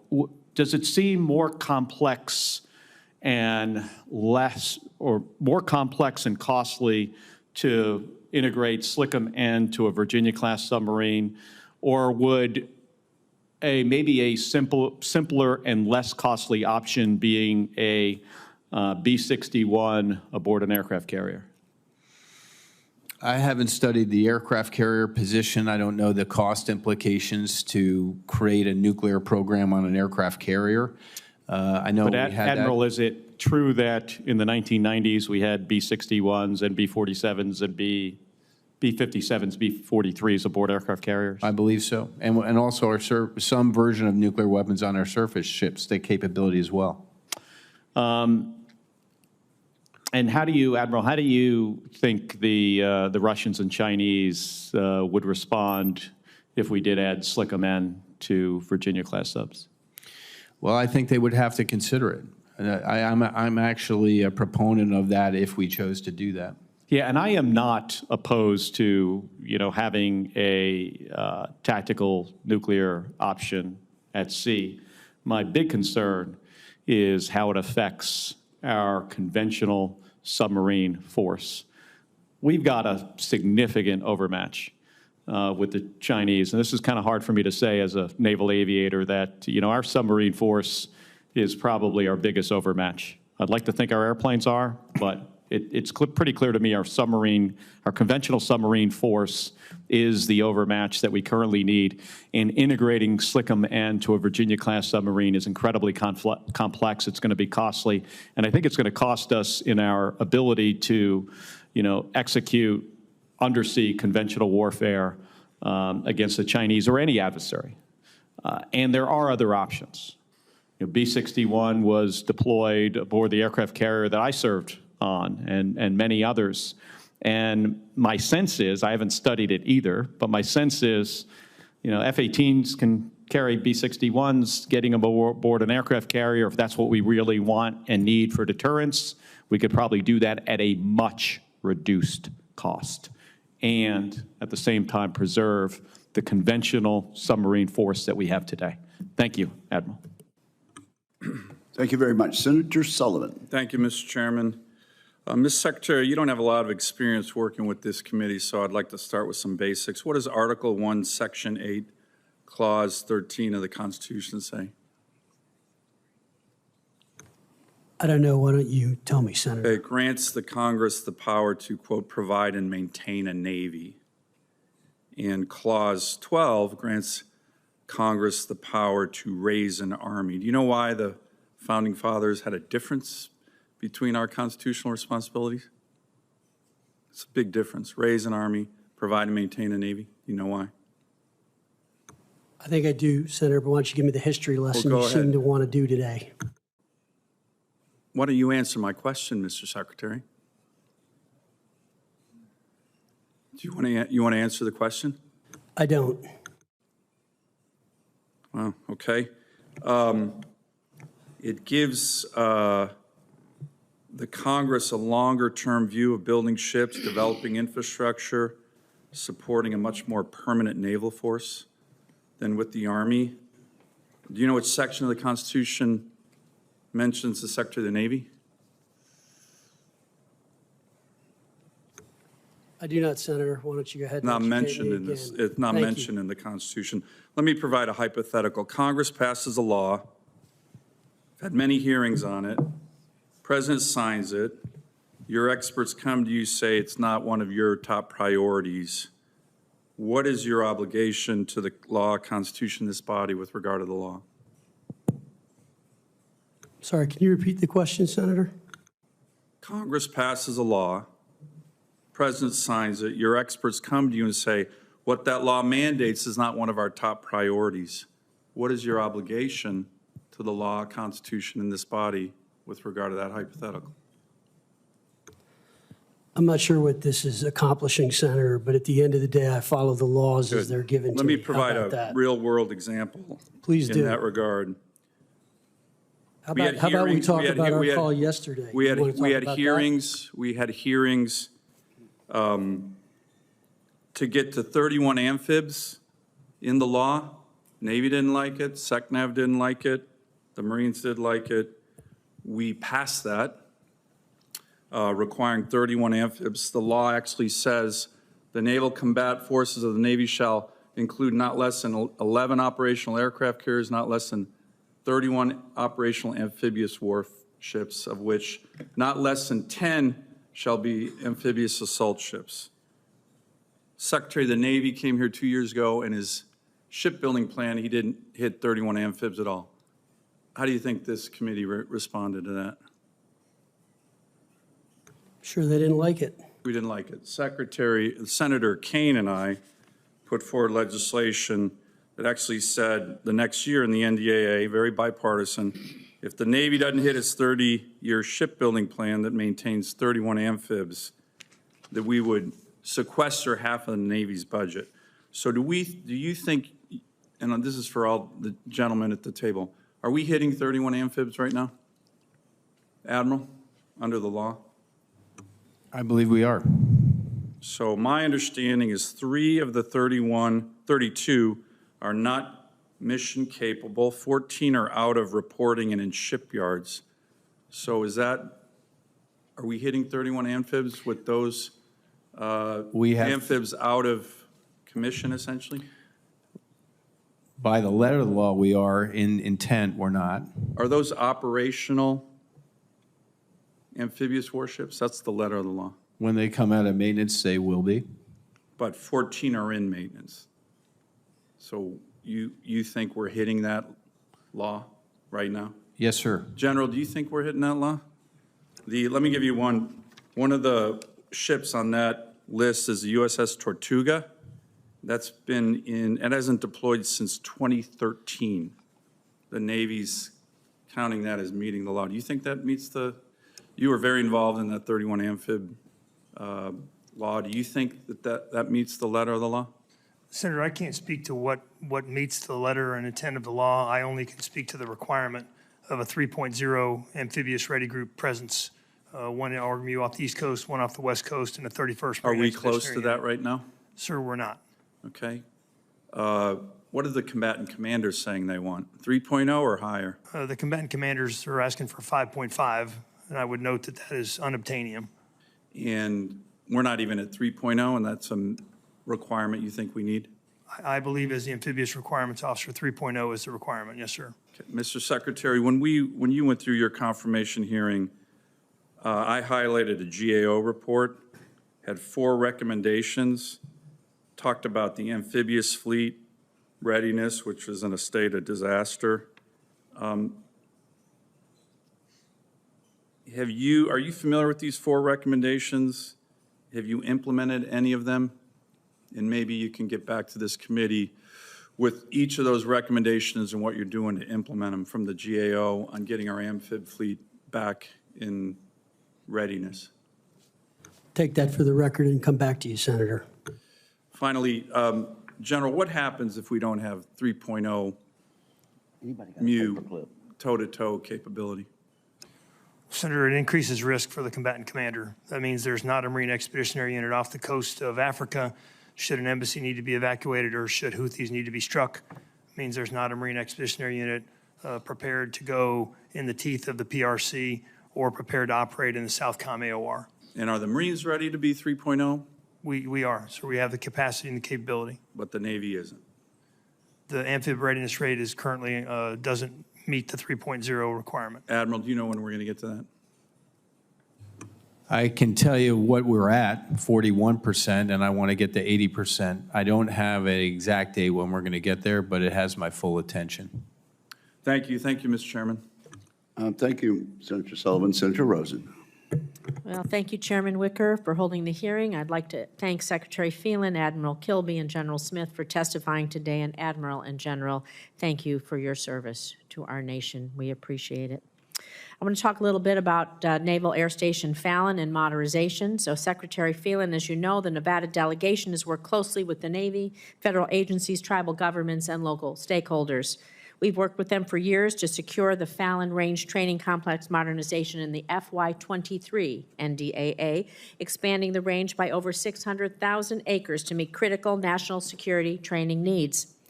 Now that the Navy's moving forward with modernization, I again want to underscore the importance of fully meeting the legal requirement that grazing permit holders who will no longer be able to use this land receive full and complete compensation for their lifetime losses. They will never use this land in Nevada again. Unfortunately, the initial payment offers the ranchers on the B-16 range. They've fallen well below expectations and estimated value. Appraisals must consider not only land value, but also FSA loans, groundwater access, and the lifetime worth of the lost business itself. So, Secretary Phelan, thank you for your prior commitment to meet with me regarding the issue. I know our respective teams are working to schedule that as soon as possible. However, during your confirmation, you also committed to meeting with me and my team and some of the impacted stakeholders. So Churchill County and grazing permittees on the B-16 range, we need to meet with them. Will you commit to scheduling this meeting? I have a few others, so will you commit to scheduling this meeting with me and them as soon as possible? Thanks, Senator. Appreciate the question. Yes, as I know we have an upcoming office call later this month, and I'm committed to visiting Fallon myself personally to see the operations and see local stakeholders. So continuing on this, I want to reiterate that in your negotiations with impacted permittees, their grazing losses should be treated as a complete loss, not a buyout. This means, for example, valuing heads of cattle at full market value over time. My understanding is that the Navy's calculations continue to fall short of this. Will you commit to sharing with my team the specific calculation you're using to determine this value over time so we can discuss it? Senator, I will look into these specifics and try to understand them better and come back to you with an answer. Thank you. Does the Navy have the expertise needed to make this kind of determination and offer? Because it's critically important the permittees are made whole, and if your team does not have the tools and expertise to do this, or I don't hear back from you to work with us, Congress will need to look at providing you with additional guidance so that we can finally get this right. So do you have the expertise to make this kind of determination and offer to our cattle ranchers? I believe we do, Senator, but I will confirm that. Thank you. I'm going to stay on Fallon because it's so critical to our nation's security, safety, and of course really important to us in Nevada. So the remoteness of Naval Air Station Fallon, it's a major asset. Provides the range space that we need to ensure the fleet is deployable and operationally ready. The base has been designated as a remote duty installation since 1989, with the quality of life challenges that come along with that. NAS Fallon is the only Navy base in the continental United States designated as a critical housing area with housing in very short supply. So the vast majority of those stationed at Fallon live either in Reno or Carson City, which are each maybe an hour or over an hour away. The Navy anticipates entering into a public-private venture to build 172 new homes at Fallon, but more infrastructure is required to support them, enlarging the existing wastewater treatment plant, for example. So, Mr. Secretary, can you provide us an update on the status of that housing project, including timelines for supporting the infrastructure improvements such as building larger wastewater treatment plants? Senator, I'll have to take that one for the record and get back to you. We just want to be sure as you do that we want to be sure the Navy's planning to keep pace with infrastructure requirements such as housing, childcare, medical, and others as we support the growth of NAS Fallon. Quickly, I want to talk about the Fallon Range flooding because the Sheckler Reservoir outside of Fallon experienced more frequent overflows in the past decade, causing flooding to Fallon's B-16 range. It renders it inoperable for ground combat training. It's serious. The Bureau of Reclamation owns the reservoir. Its infrastructure and water flow impact the Navy, all while the Navy's investing millions into range modernization. So we have to work together. You have to work together with us and the Bureau of Reclamation to route the water around B-16 so that no longer floods the range. We need that range to keep us safe. It halts training. It risks flooding. Can you commit to us to working with the Bureau of Reclamation, my office, and obviously the Navy to get around this issue of flooding of the B-16 range? Thanks for the question, Senator Fallon's obviously a critical range for us, and I'll commit to working with you to try to get this problem resolved. Thank you. Thank you, Mr. Chair. Senator Rosen. Senator Scott. First, I want to thank each of you for being here. Thanks for your service. I also want to thank President Trump for doing everything he can to create some stability in California. It's really, I want to thank him for calling up the California National Guard and for having the Marines ready. It's disappointing that the governor of California and the mayor of Los Angeles is not as focused on the security of the citizens as our president is. Secretary Phelan, thank you for being here. During your confirmation hearing, you'll probably remember I showed you a picture of a rusty ship pulling into shore as an example of the ways the Navy has fallen behind during the Biden's term.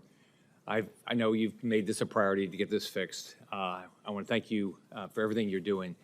Can you, well, let me give you some more facts. In the last 5 years, the Navy has taken delivery of 41 ships. Only 4 were delivered on time and on budget. So 4 were delivered on time and on budget. That's like under 10%. So you're a business guy. Both of us, if we had a 10% success rate, we wouldn't have been in business very long, and we wouldn't accept that from anybody that ever worked for us. So for Secretary Phelan and Admiral Kilby, can you give us, like, what are your top 3 things, each of you, that's going to improve the accountability of our shipbuilding? Whoever wants to go first. Hey, sir, thanks for the question. One, I think the top 3 things we need to do is get the workforce right and stable. I agree with Secretary Phelan that we need an experienced workforce. We're seeing challenges at multiple yards, whether they're repair or shipyards. 2, for repair, we need to manage the package size so we can get it done in the time needed. Our delays are called in ship repair are caused by growth work, which means we discover something after the fact in the avail has begun. So I alluded earlier about doing those open inspects earlier, definitizing the package, and costing it out to do that work and not hope that we don't have to do those work. And then finally, I think there's some opportunities in the sparing accounts to do a better job, to have our parts available and ready when we need to do the avail, so we don't have a growth work because we're waiting for a part that's not readily available. Secretary, you want to add anything? Yeah, look, I think, Senator, what I've seen in 72 days here is we've got a big problem. And the problem is the following. Number one, we have underinvested in our infrastructure. We've underinvested in our maintenance. We've been maintaining ships at 50, 60% maintenance, which is not good. The bills for prior conflicts is where we've spent a lot of money. And that all those deferrals, all that underinvestment is coming due. So we have a very, very tough job in front of us in terms of trying to figure out how to appropriately allocate capital to these different areas. As it relates to shipbuilding, we do not have the capacity to handle the ships that we need to build today.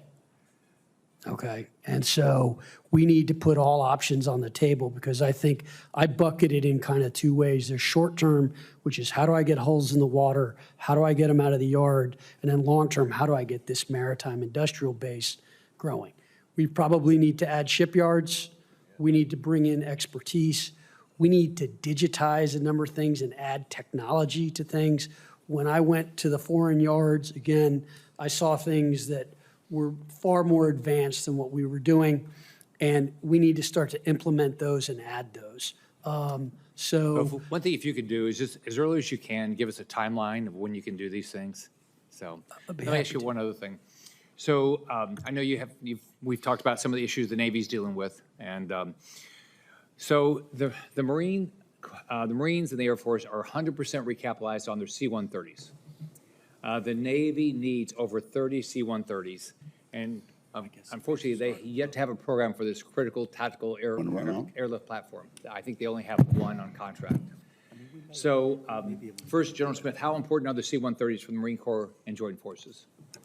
Senator, the C-130 is a workhorse. It's vital to be able to provide us organic mobility throughout the first island chain and globally. It's got global reach. Okay, so Admiral Kilby and Secretary Phelan, tell me, is this a priority? And if it is, what's the timeline? So it is a priority for the Navy. It's competing with a lot of other priorities. I'd say 50% of our C-130 fleet are C-130Ts, and then the other 50% are KC-130Js refueling. So it provides flexibility for us and is helpful for us kind of in that Pacific logistics challenge, but we are challenged with a lot of priorities, sir.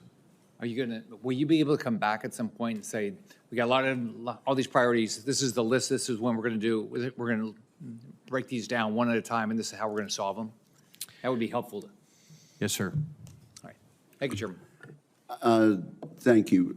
A vote has started, and members will come and go. Senator Scott, you asked the Secretary for a timeline. I wonder if you could do that for the record. Would you try to get a timeline and supplement your testimony today? Yes. It'll be sure. easier the next time you testify. Yes. I'll work on that. Thank you both. So we're Peters now. Thank you, Mr. Chairman. Secretary Phelan, I certainly appreciate your commitment during your nomination, Harry, to work with me to get the Constellation class frigate program back on track. As we discussed in that hearing, and as you mentioned to House appropriators, these delays are due in part, and I think to quote, to post-contract design modifications by the government. The Navy and the shipyard have collaboratively made progress to rectify these issues, including in design completion, production ramp, and workforce hiring, as well as retention. And I'm glad that congressionally provided industrial-based funding that I supported has helped in each of these areas. And I know that you saw this progress firsthand during your shipyard program review visit just last week. And while there, I understand you learned about the frigate's vital role in the future Navy mission requirements, as well as the Great Lakes region's valuable contributions to the U.S. shipbuilding industrial base. So my question for you, sir, is what are your plans for the frigate program in particular, and how can we maintain this positive progress to get this program finally back on track? Thanks, Senator. I know this topic important to you. So I was at Fincantieri Marine 2 weeks ago. I was very impressed by the investments they've made in their shipyard and things they've done in an attempt to modernize.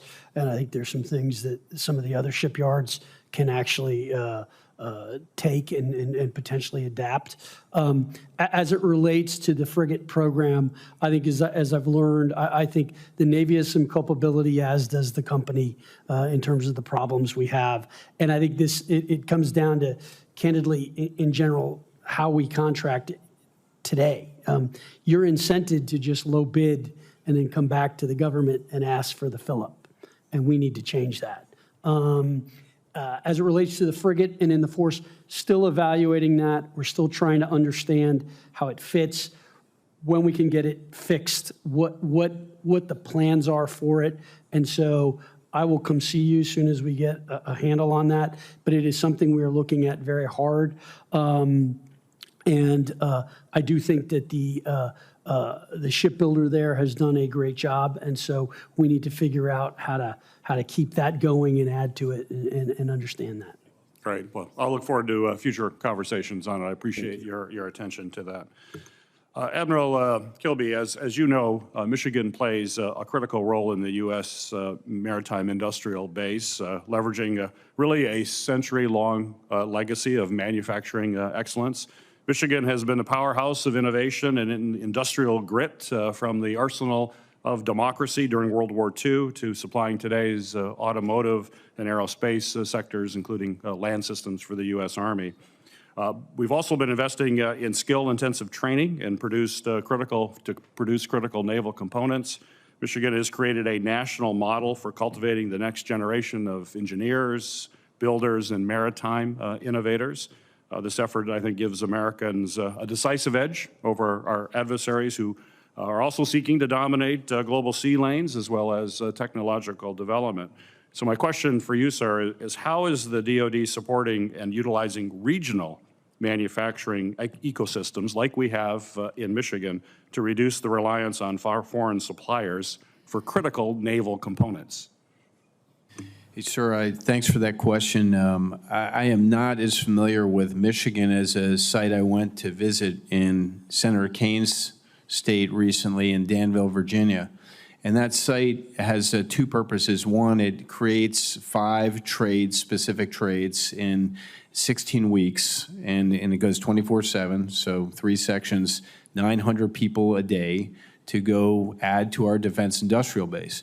And it also has a additive manufacturing center of excellence, which is working to get the IP so we can produce those parts that are out of circulation because they belong to older systems. So I think that could be replicated in our nation. I don't know if it is in your state, sir. I'll check.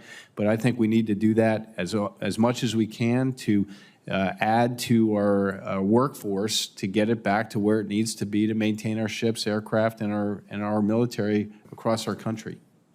Well, I'd like to work with you on that because Michigan is doing a lot of what you just described. So I'd like the Navy to have an opportunity to see and understand the contribution that the industrial workforce, which is highly trained, highly skilled in Michigan, and the advantages to deploying or employing them rather in Navy work. I'd certainly welcome that opportunity. Yes, sir. I'll take advantage of that. Great. Thank you.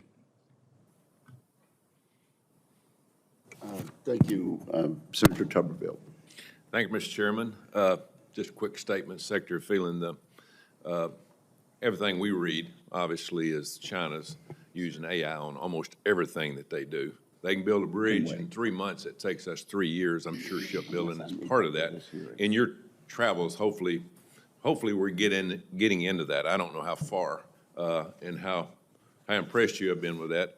Any thoughts? So, Senator, thanks for that. We're slowly adapting and getting there. I think that there's more that we need to do, and we're focused in the public shipyards trying to get that done. I saw at Fincantieri, actually, they have these 3D goggles where you can actually look at where they're welding and how it matches up versus the blueprint to make sure that they're not off, because the precision of this manufacturing is incredibly intense. Yeah. I mean, these are Yeah. very complicated things. So we're getting there, and I think implementing AI, even just basically digital twinning of projects, there are a number of things we have to do to get in and done that I think will speed up construction, make design faster. We spend way too much time in requirements and design. This needs to move much, much quicker. So streamlining that, I think, will be helpful as well, including that. Just what I read, it looks like we're just falling farther and far behind, the Chinese, and we can't deal with that too much. General Smith, I'd like just to make a statement here and discuss to you about a constituent matter. Normally, this would be handled in emails and conversations between our staffs, and after more than 7 months of Headquarters Marine Corps being evasive and unresponsive to my questions, here we are.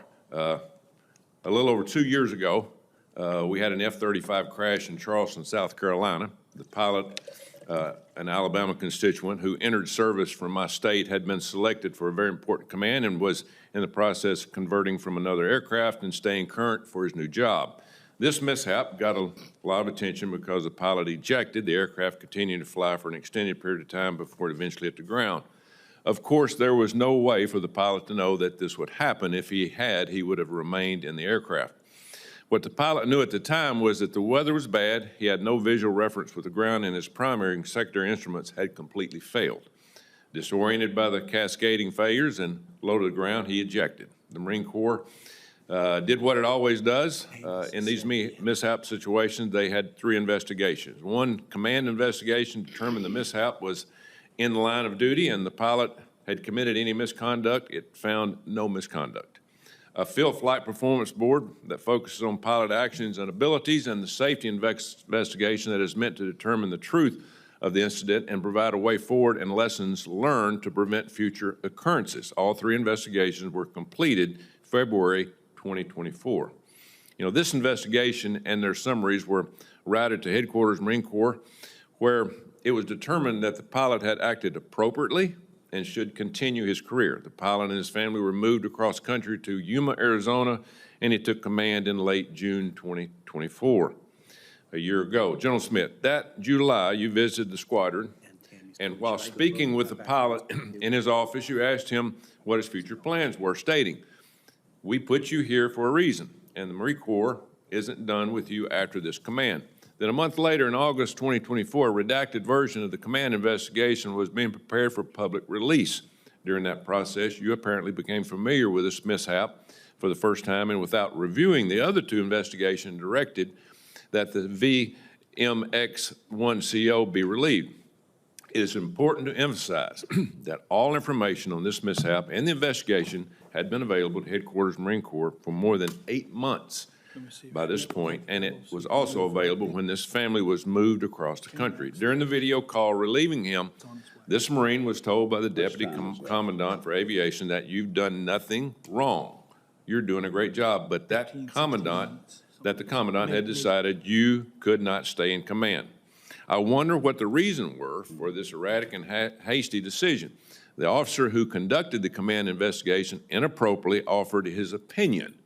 That mishap was caused by pilot error. Of course, it was incorrect. The mishap was caused by a never-before-seen series of failures. This erroneous opinion is what you justified breaking faith with this decorated combat vet for more than 33 years of combat service, because you never reviewed, obviously, the other investigation in detail, maybe at all. You don't know that you didn't know or tell the different story of things that was said. Due to this unique circumstance of mishap, the board believes the pilot was justified in his decision to eject. Recovery from the previously described flight regime is not trained in the F-35 syllabus, and the FFPB believes that the predominance of naval aviators with similar experience of the F-35B would have made the same decision. This treatment of this pilot, to me, feels punitive and vindictive. There was no attempt by the Marine Corps to take care of this Marine or his family despite his excellent performance as CO and the abundance of misconduct of any kind. This family was denied a change of command ceremony, even after the committee's professional staff requested you evaluate this decision. General Smith, I would like you to get answers to these questions I've been asking since October. I prefer it to happen through normal means instead of a hearing, but I am chairman of the committee's subcommittee on personnel, and we can arrange that. But to Trey and Jess Del Pizzo and their family, thank you for your many years of service and sacrifice to this great nation. I think you deserve much better here. There is no excuse to treat a Marine and his family this way, so I look forward to hearing from you, General Smith. Thank you. Do you have a response to that, General? Senator, I will get you everything I have on Cheese Del Pizzo's relief, but he was about to be the commanding officer of our Marine Aviation Weapons and Tactics Instructor Squadron, our premier squadron. And in all candor, sir, he punched out of a perfectly good airplane. And I can't allow an individual who punched out of a perfectly good airplane, a flyable airplane, to command our Marine Aviation and Weapons and Tactics Instructor Squadron. That is a flawless, no mistakes allowed command, and I couldn't allow him to take command of that squadron. Thank you. Look forward to visiting with you. Thank you. Senator, well, let's see. I'm not clear on who is Senator Slotkin. Thank you, Chairman. Thank you for being here. Commandant, thank you for being here.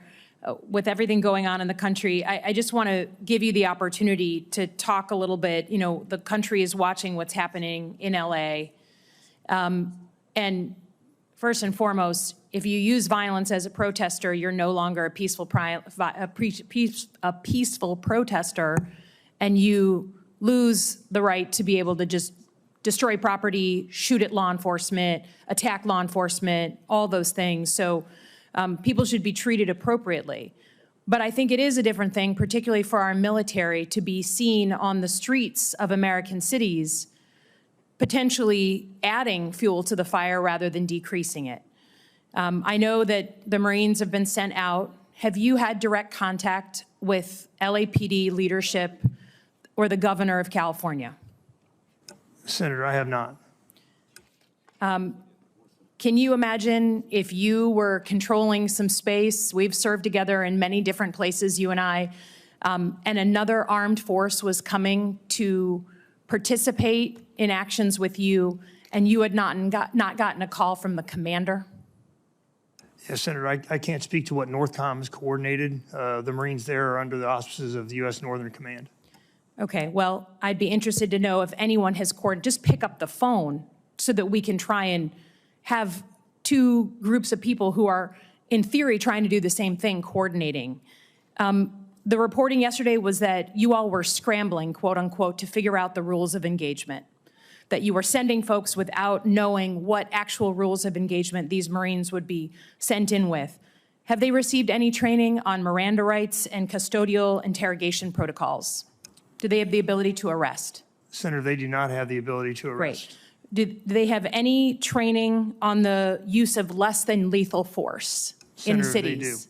They do have training on less than lethal means. On batons, on tasers, Yes, beanbag rounds, et cetera? Yes, How but we many no longer hours use of, what we did you no say? longer use beanbag rounds. Okay. How many hours of training have they received in less than lethal force? I mean, these are Marines, right? And when I served in Iraq, there was no one I wanted, no offense to anybody here, there was no one I wanted more protecting me than the Marines, whether I was in Ramadi or Fallujah or Baghdad or whatever. But that's very different than being active in American cities. So how many hours of less than lethal force have your Marines received in training? Senator, I'll have to get back to you with an exact number, but it's in excess of 2 hours. That is a standard annual training in the use of non-lethal means. So the LAPD folks who are out on the beat right now receive a minimum of 600 hours of training before they can be active in law enforcement. You can understand. And again, the problem for me is not, I don't question that these things in LA have gotten violent. That's not my question, and I condemn it. I'm worried about the reputation of the U.S. military in the United States of America. I think that you were designed, particularly Marines were designed, to be a lethal force abroad. And the idea that an apolitical military, which we all should cherish and value, are now going to be thrown into a situation that they're scrambling to participate in, where the LAPD says we don't need them, to create a dramatic story. I'm worried about what that will say about the U.S. military. And I speak from experience. In the city of Detroit in 1967, the Guard was brought in. It made violence worse. And literally 50 years later, people are still stressed about the U.S. military being active in that city. So do you think that the American public wants to see troops that were trained, active duty troops that were trained for lethal force abroad on their city streets? Yes, Senator, I can't comment on what the American people want to see or don't want to see. Well, I can imagine that most people are pretty disturbed by those pictures. And I've asked every single nominee who's come up in front of me here about this very issue because it was predictable. The president made clear he wanted to have this set of circumstances play out. It was in his Project 2025. He's talked about putting active duty troops in. And I am expecting leaders like you, who I know have deep integrity, to stand up for the U.S. military and saying that some of these missions, while we may figure out a way for them to be legal, don't support the reputation of the military that we need to uphold for the safety of this country. And we're counting on you. I yield back. Thank you. Senator Duckworth. Thank you, Mr. Chairman. I'm going to follow along on my colleague's chain of questioning. General Smith, I share her concerns and the concerns of the other members of this committee about the mobilization of the 700 Marines in response to the protests in Los Angeles. I am a Marine Corps family. My father, who lies at rest in Arlington, served in the United States Marine, only for a few years. He was an Army officer for the rest of the time, but that man was a Marine until the day he died. Once a Marine, always a Marine, Senator. Hoorah. Hoorah. Hoorah. Now, even if this is technically legal, what the president is doing, under an expansive interpretation of Article 2 authorities, I believe it is incredibly unwise. I don't condone violence or property destruction, but using active duty Marines for domestic protest response sets a dangerous precedence. When citizens around the country, not just in California, see Marines on the streets of America, it risks damaging their trust and politicizing a force that must remain apolitical and mission focused. President Trump is asking Marines to be away from their families for a situation that the president himself said yesterday was, and I quote, this is what he said yesterday, simmering but not very much, end quote. Do you, General, have any concerns about the moral injury of Marines who are now being tasked to face Americans and deploy their community in an unprecedented way? And what are you doing to address those mental health concerns? Senator, Marines will execute their lawful orders. I don't have any concerns that about their moral damage. They're executing lawful orders that they're trained to do. They're completely confident and they're capable of conducting protection of federal personnel and federal property. I have no question on their ability to do their jobs. They're Marines after all. My concern is the moral, the psychological injury to Marines who are going to be told to turn on their fellow Americans. We know, and would you agree that there can be hidden injuries such as mental health injuries to Marines, whether they're at war? I mean, when you go to war, would you agree that there are hidden injuries that can happen, such as psychological injuries? There are psychological injuries when one goes to war, yes, ma'am. Yes. Are you concerned that there might be psychological injuries to the Marines who are being told to turn on American citizens during this deployment? Well, Senator, I would say that these Marines are not being told to turn on their fellow citizens. They're conducting federal property protection. So you have no concern that there might be Marines that are having a psychological negative reaction to being put on. I'm not saying that they can't do their jobs. I'm saying you have no concerns and you're not preparing for any mental health counseling as a result of this deployment for these 700 Marines. Senator, we always have mental health counseling available to Marines at all times for any purpose, but I don't have any heightened concerns about this. Okay. Well, active duty troops are trained for war fighting and not policing. We ask a lot of different, very difficult things of our troops, taxing their mental health. And now we're sending them to turn on their own communities outside of their normal training. I would be concerned for the well-being of our heroes. I want to switch my line of questioning to Sealift and leveraging our international partners. There's a reason that our system is supposed to prevent the use of our military on our soil, except for the most necessary circumstances. Ideally, in coordination with local elected leaders, the alternative is un-American. From my perch on this committee and the Commerce Committee, changing topics a little bit, I am concerned about our military and commercial maritime capacity. I appreciate the leadership of many of my colleagues on this issue, and I strongly support ongoing efforts to expand our domestic shipbuilding industrial base. Even with this renewed emphasis on domestic shipbuilding, especially of commercial vessels or big-ticket military ships, I remain concerned that we are underinvesting in a critical element of any future fight, sea lift. It will not matter how many submarines or destroyers we can build if equipment, fuel, and resupply cannot make it to theater. And if our troops don't have enough ships to ferry each other and their resupply from place to place within the theater, and this is especially important for the Marines to have amphibious and local resources, I'd like to ask all of our witnesses, do you agree that we lack the necessary number of sea lift or auxiliary vessels to meet the logistical demands of a contested environment in the Indo-Pacific? Admiral, I'd like to start with you, and everybody on the panel, please respond. I think we can do better there, ma'am. I'm not sure I would say we lack. I do think we've pursued a buy-used philosophy, and those used ships, at least the initial ones, took a lot more work to get them serviceable. The latest ones have been better, but I think a buy new and used philosophy is probably prudent going forward.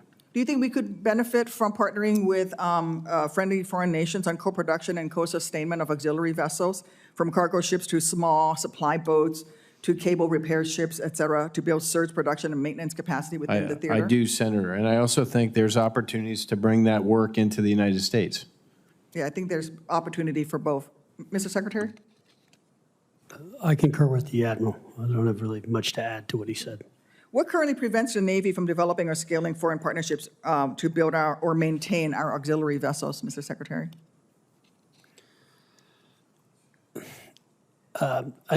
Senator, look, I think there are a couple of different issues we have to tackle when it comes to those. But I think it's, as I said in my testimony during confirmation, all options are on the table, and we do need to look at this, and we do need to look at both having foreign builders build some ships like this for us, and also, obviously, they're coming here and looking at investing in our base and bringing their expertise. So I think that would be very useful to us. Or even partnering with American builders, but overseas in theater to be able to provide immediate repair. Absolutely. Thank you. Thank you, Mr. Chairman. I understand that Senator Banks is almost here, so I'm going to do one question while we await him to arrive. And then following Senator Banks, we're going to adjourn this public portion of the hearing and reconvene in 15 minutes in the SCIF for the closed portion. And this is for Secretary Phelan, and it's just about something that I want you to make a priority. It's not really a question, it's the Brandon Act. The Brandon Act was passed by this body a number of years back, named after a young sailor, Brandon Caserta, who died by suicide in Norfolk. He was from Arizona, but he died while serving in Norfolk. And there were a lot of challenges and problems with, frankly, lack of access to mental health services. And it was a pivotal step toward improving access to mental health services, not just for Navy, but everybody in the service. The implementations across the armed forces, we've seen fits and starts, but some critical gaps in effectiveness: fragmented implementation, undefined procedures for mental health requests, lack of policies tailored toward the National Guard and Reserves. Probably we've done better in the active duty than the Guard Reserves. I would really love your help working to continue to implement this, and Admiral Kilby knows this story very, very well, and I appreciate your leadership on it in the past, but this is something that in the future I'll be checking in with you on to see what we can better do to implement the act. And with that, I will recognize Senator Banks. Thank you, Mr. Chairman. Thanks for sticking around for me. Mr. Secretary, prior to President Trump's election, the military was struggling with the worst recruitment crisis in half a century. Now the Navy's on pace for its best recruitment in 2 decades, and I wonder if you can give us a good explanation about why. Thank you, Senator, for the question. I think that there's been a big morale boost, both from the President's commitment to defense, the fact that we are changing the ethos and the culture of the military to more of its roots in war fighting. And I think in general, we've done a better job of explaining what it means to serve. We've done a better job of the skills you will get. And I think we've also helped, and this committee's been helpful in increasing compensation and closing the gap between the private sector and the public sector, which has made it better. I do think we do need to improve on housing and our barracks in order to maintain that. But I think both the Navy and the Marine Corps are set to exceed numbers and do better. And I would directly, at least right now, try to associate that with, from what we've seen in the data, the president's election and the focus. And to be honest, we've done a much better job of what the mission is and the importance of the mission. Is it safe to say, Mr. Secretary, that recruitment improved after the election, after President Trump was elected? I mean, the numbers bear that out. It's sort of stunning to look at the last 4 years compared to the last 6 months. We definitely saw a bump after the election. And Admiral, what does that mean to the Navy for better recruitment and retention? I mean, how important is that? What does that mean to the whole United States Navy and your ability to do your job? We absolutely have to recruit really beyond our goal to buy down our gaps at sea.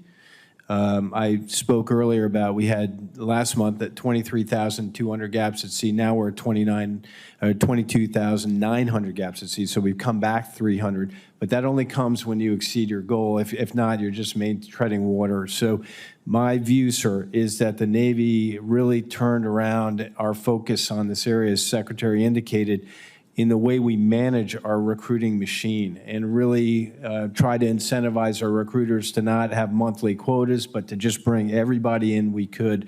So we really took an all-hands-deck approach on this. And as I've said before, I'll ride any wave to get in someone who wants to serve in our country's Navy and do our work for our nation. How do we keep it up? Well, I think we have to keep looking at it every day. We cannot take our eye off the ball.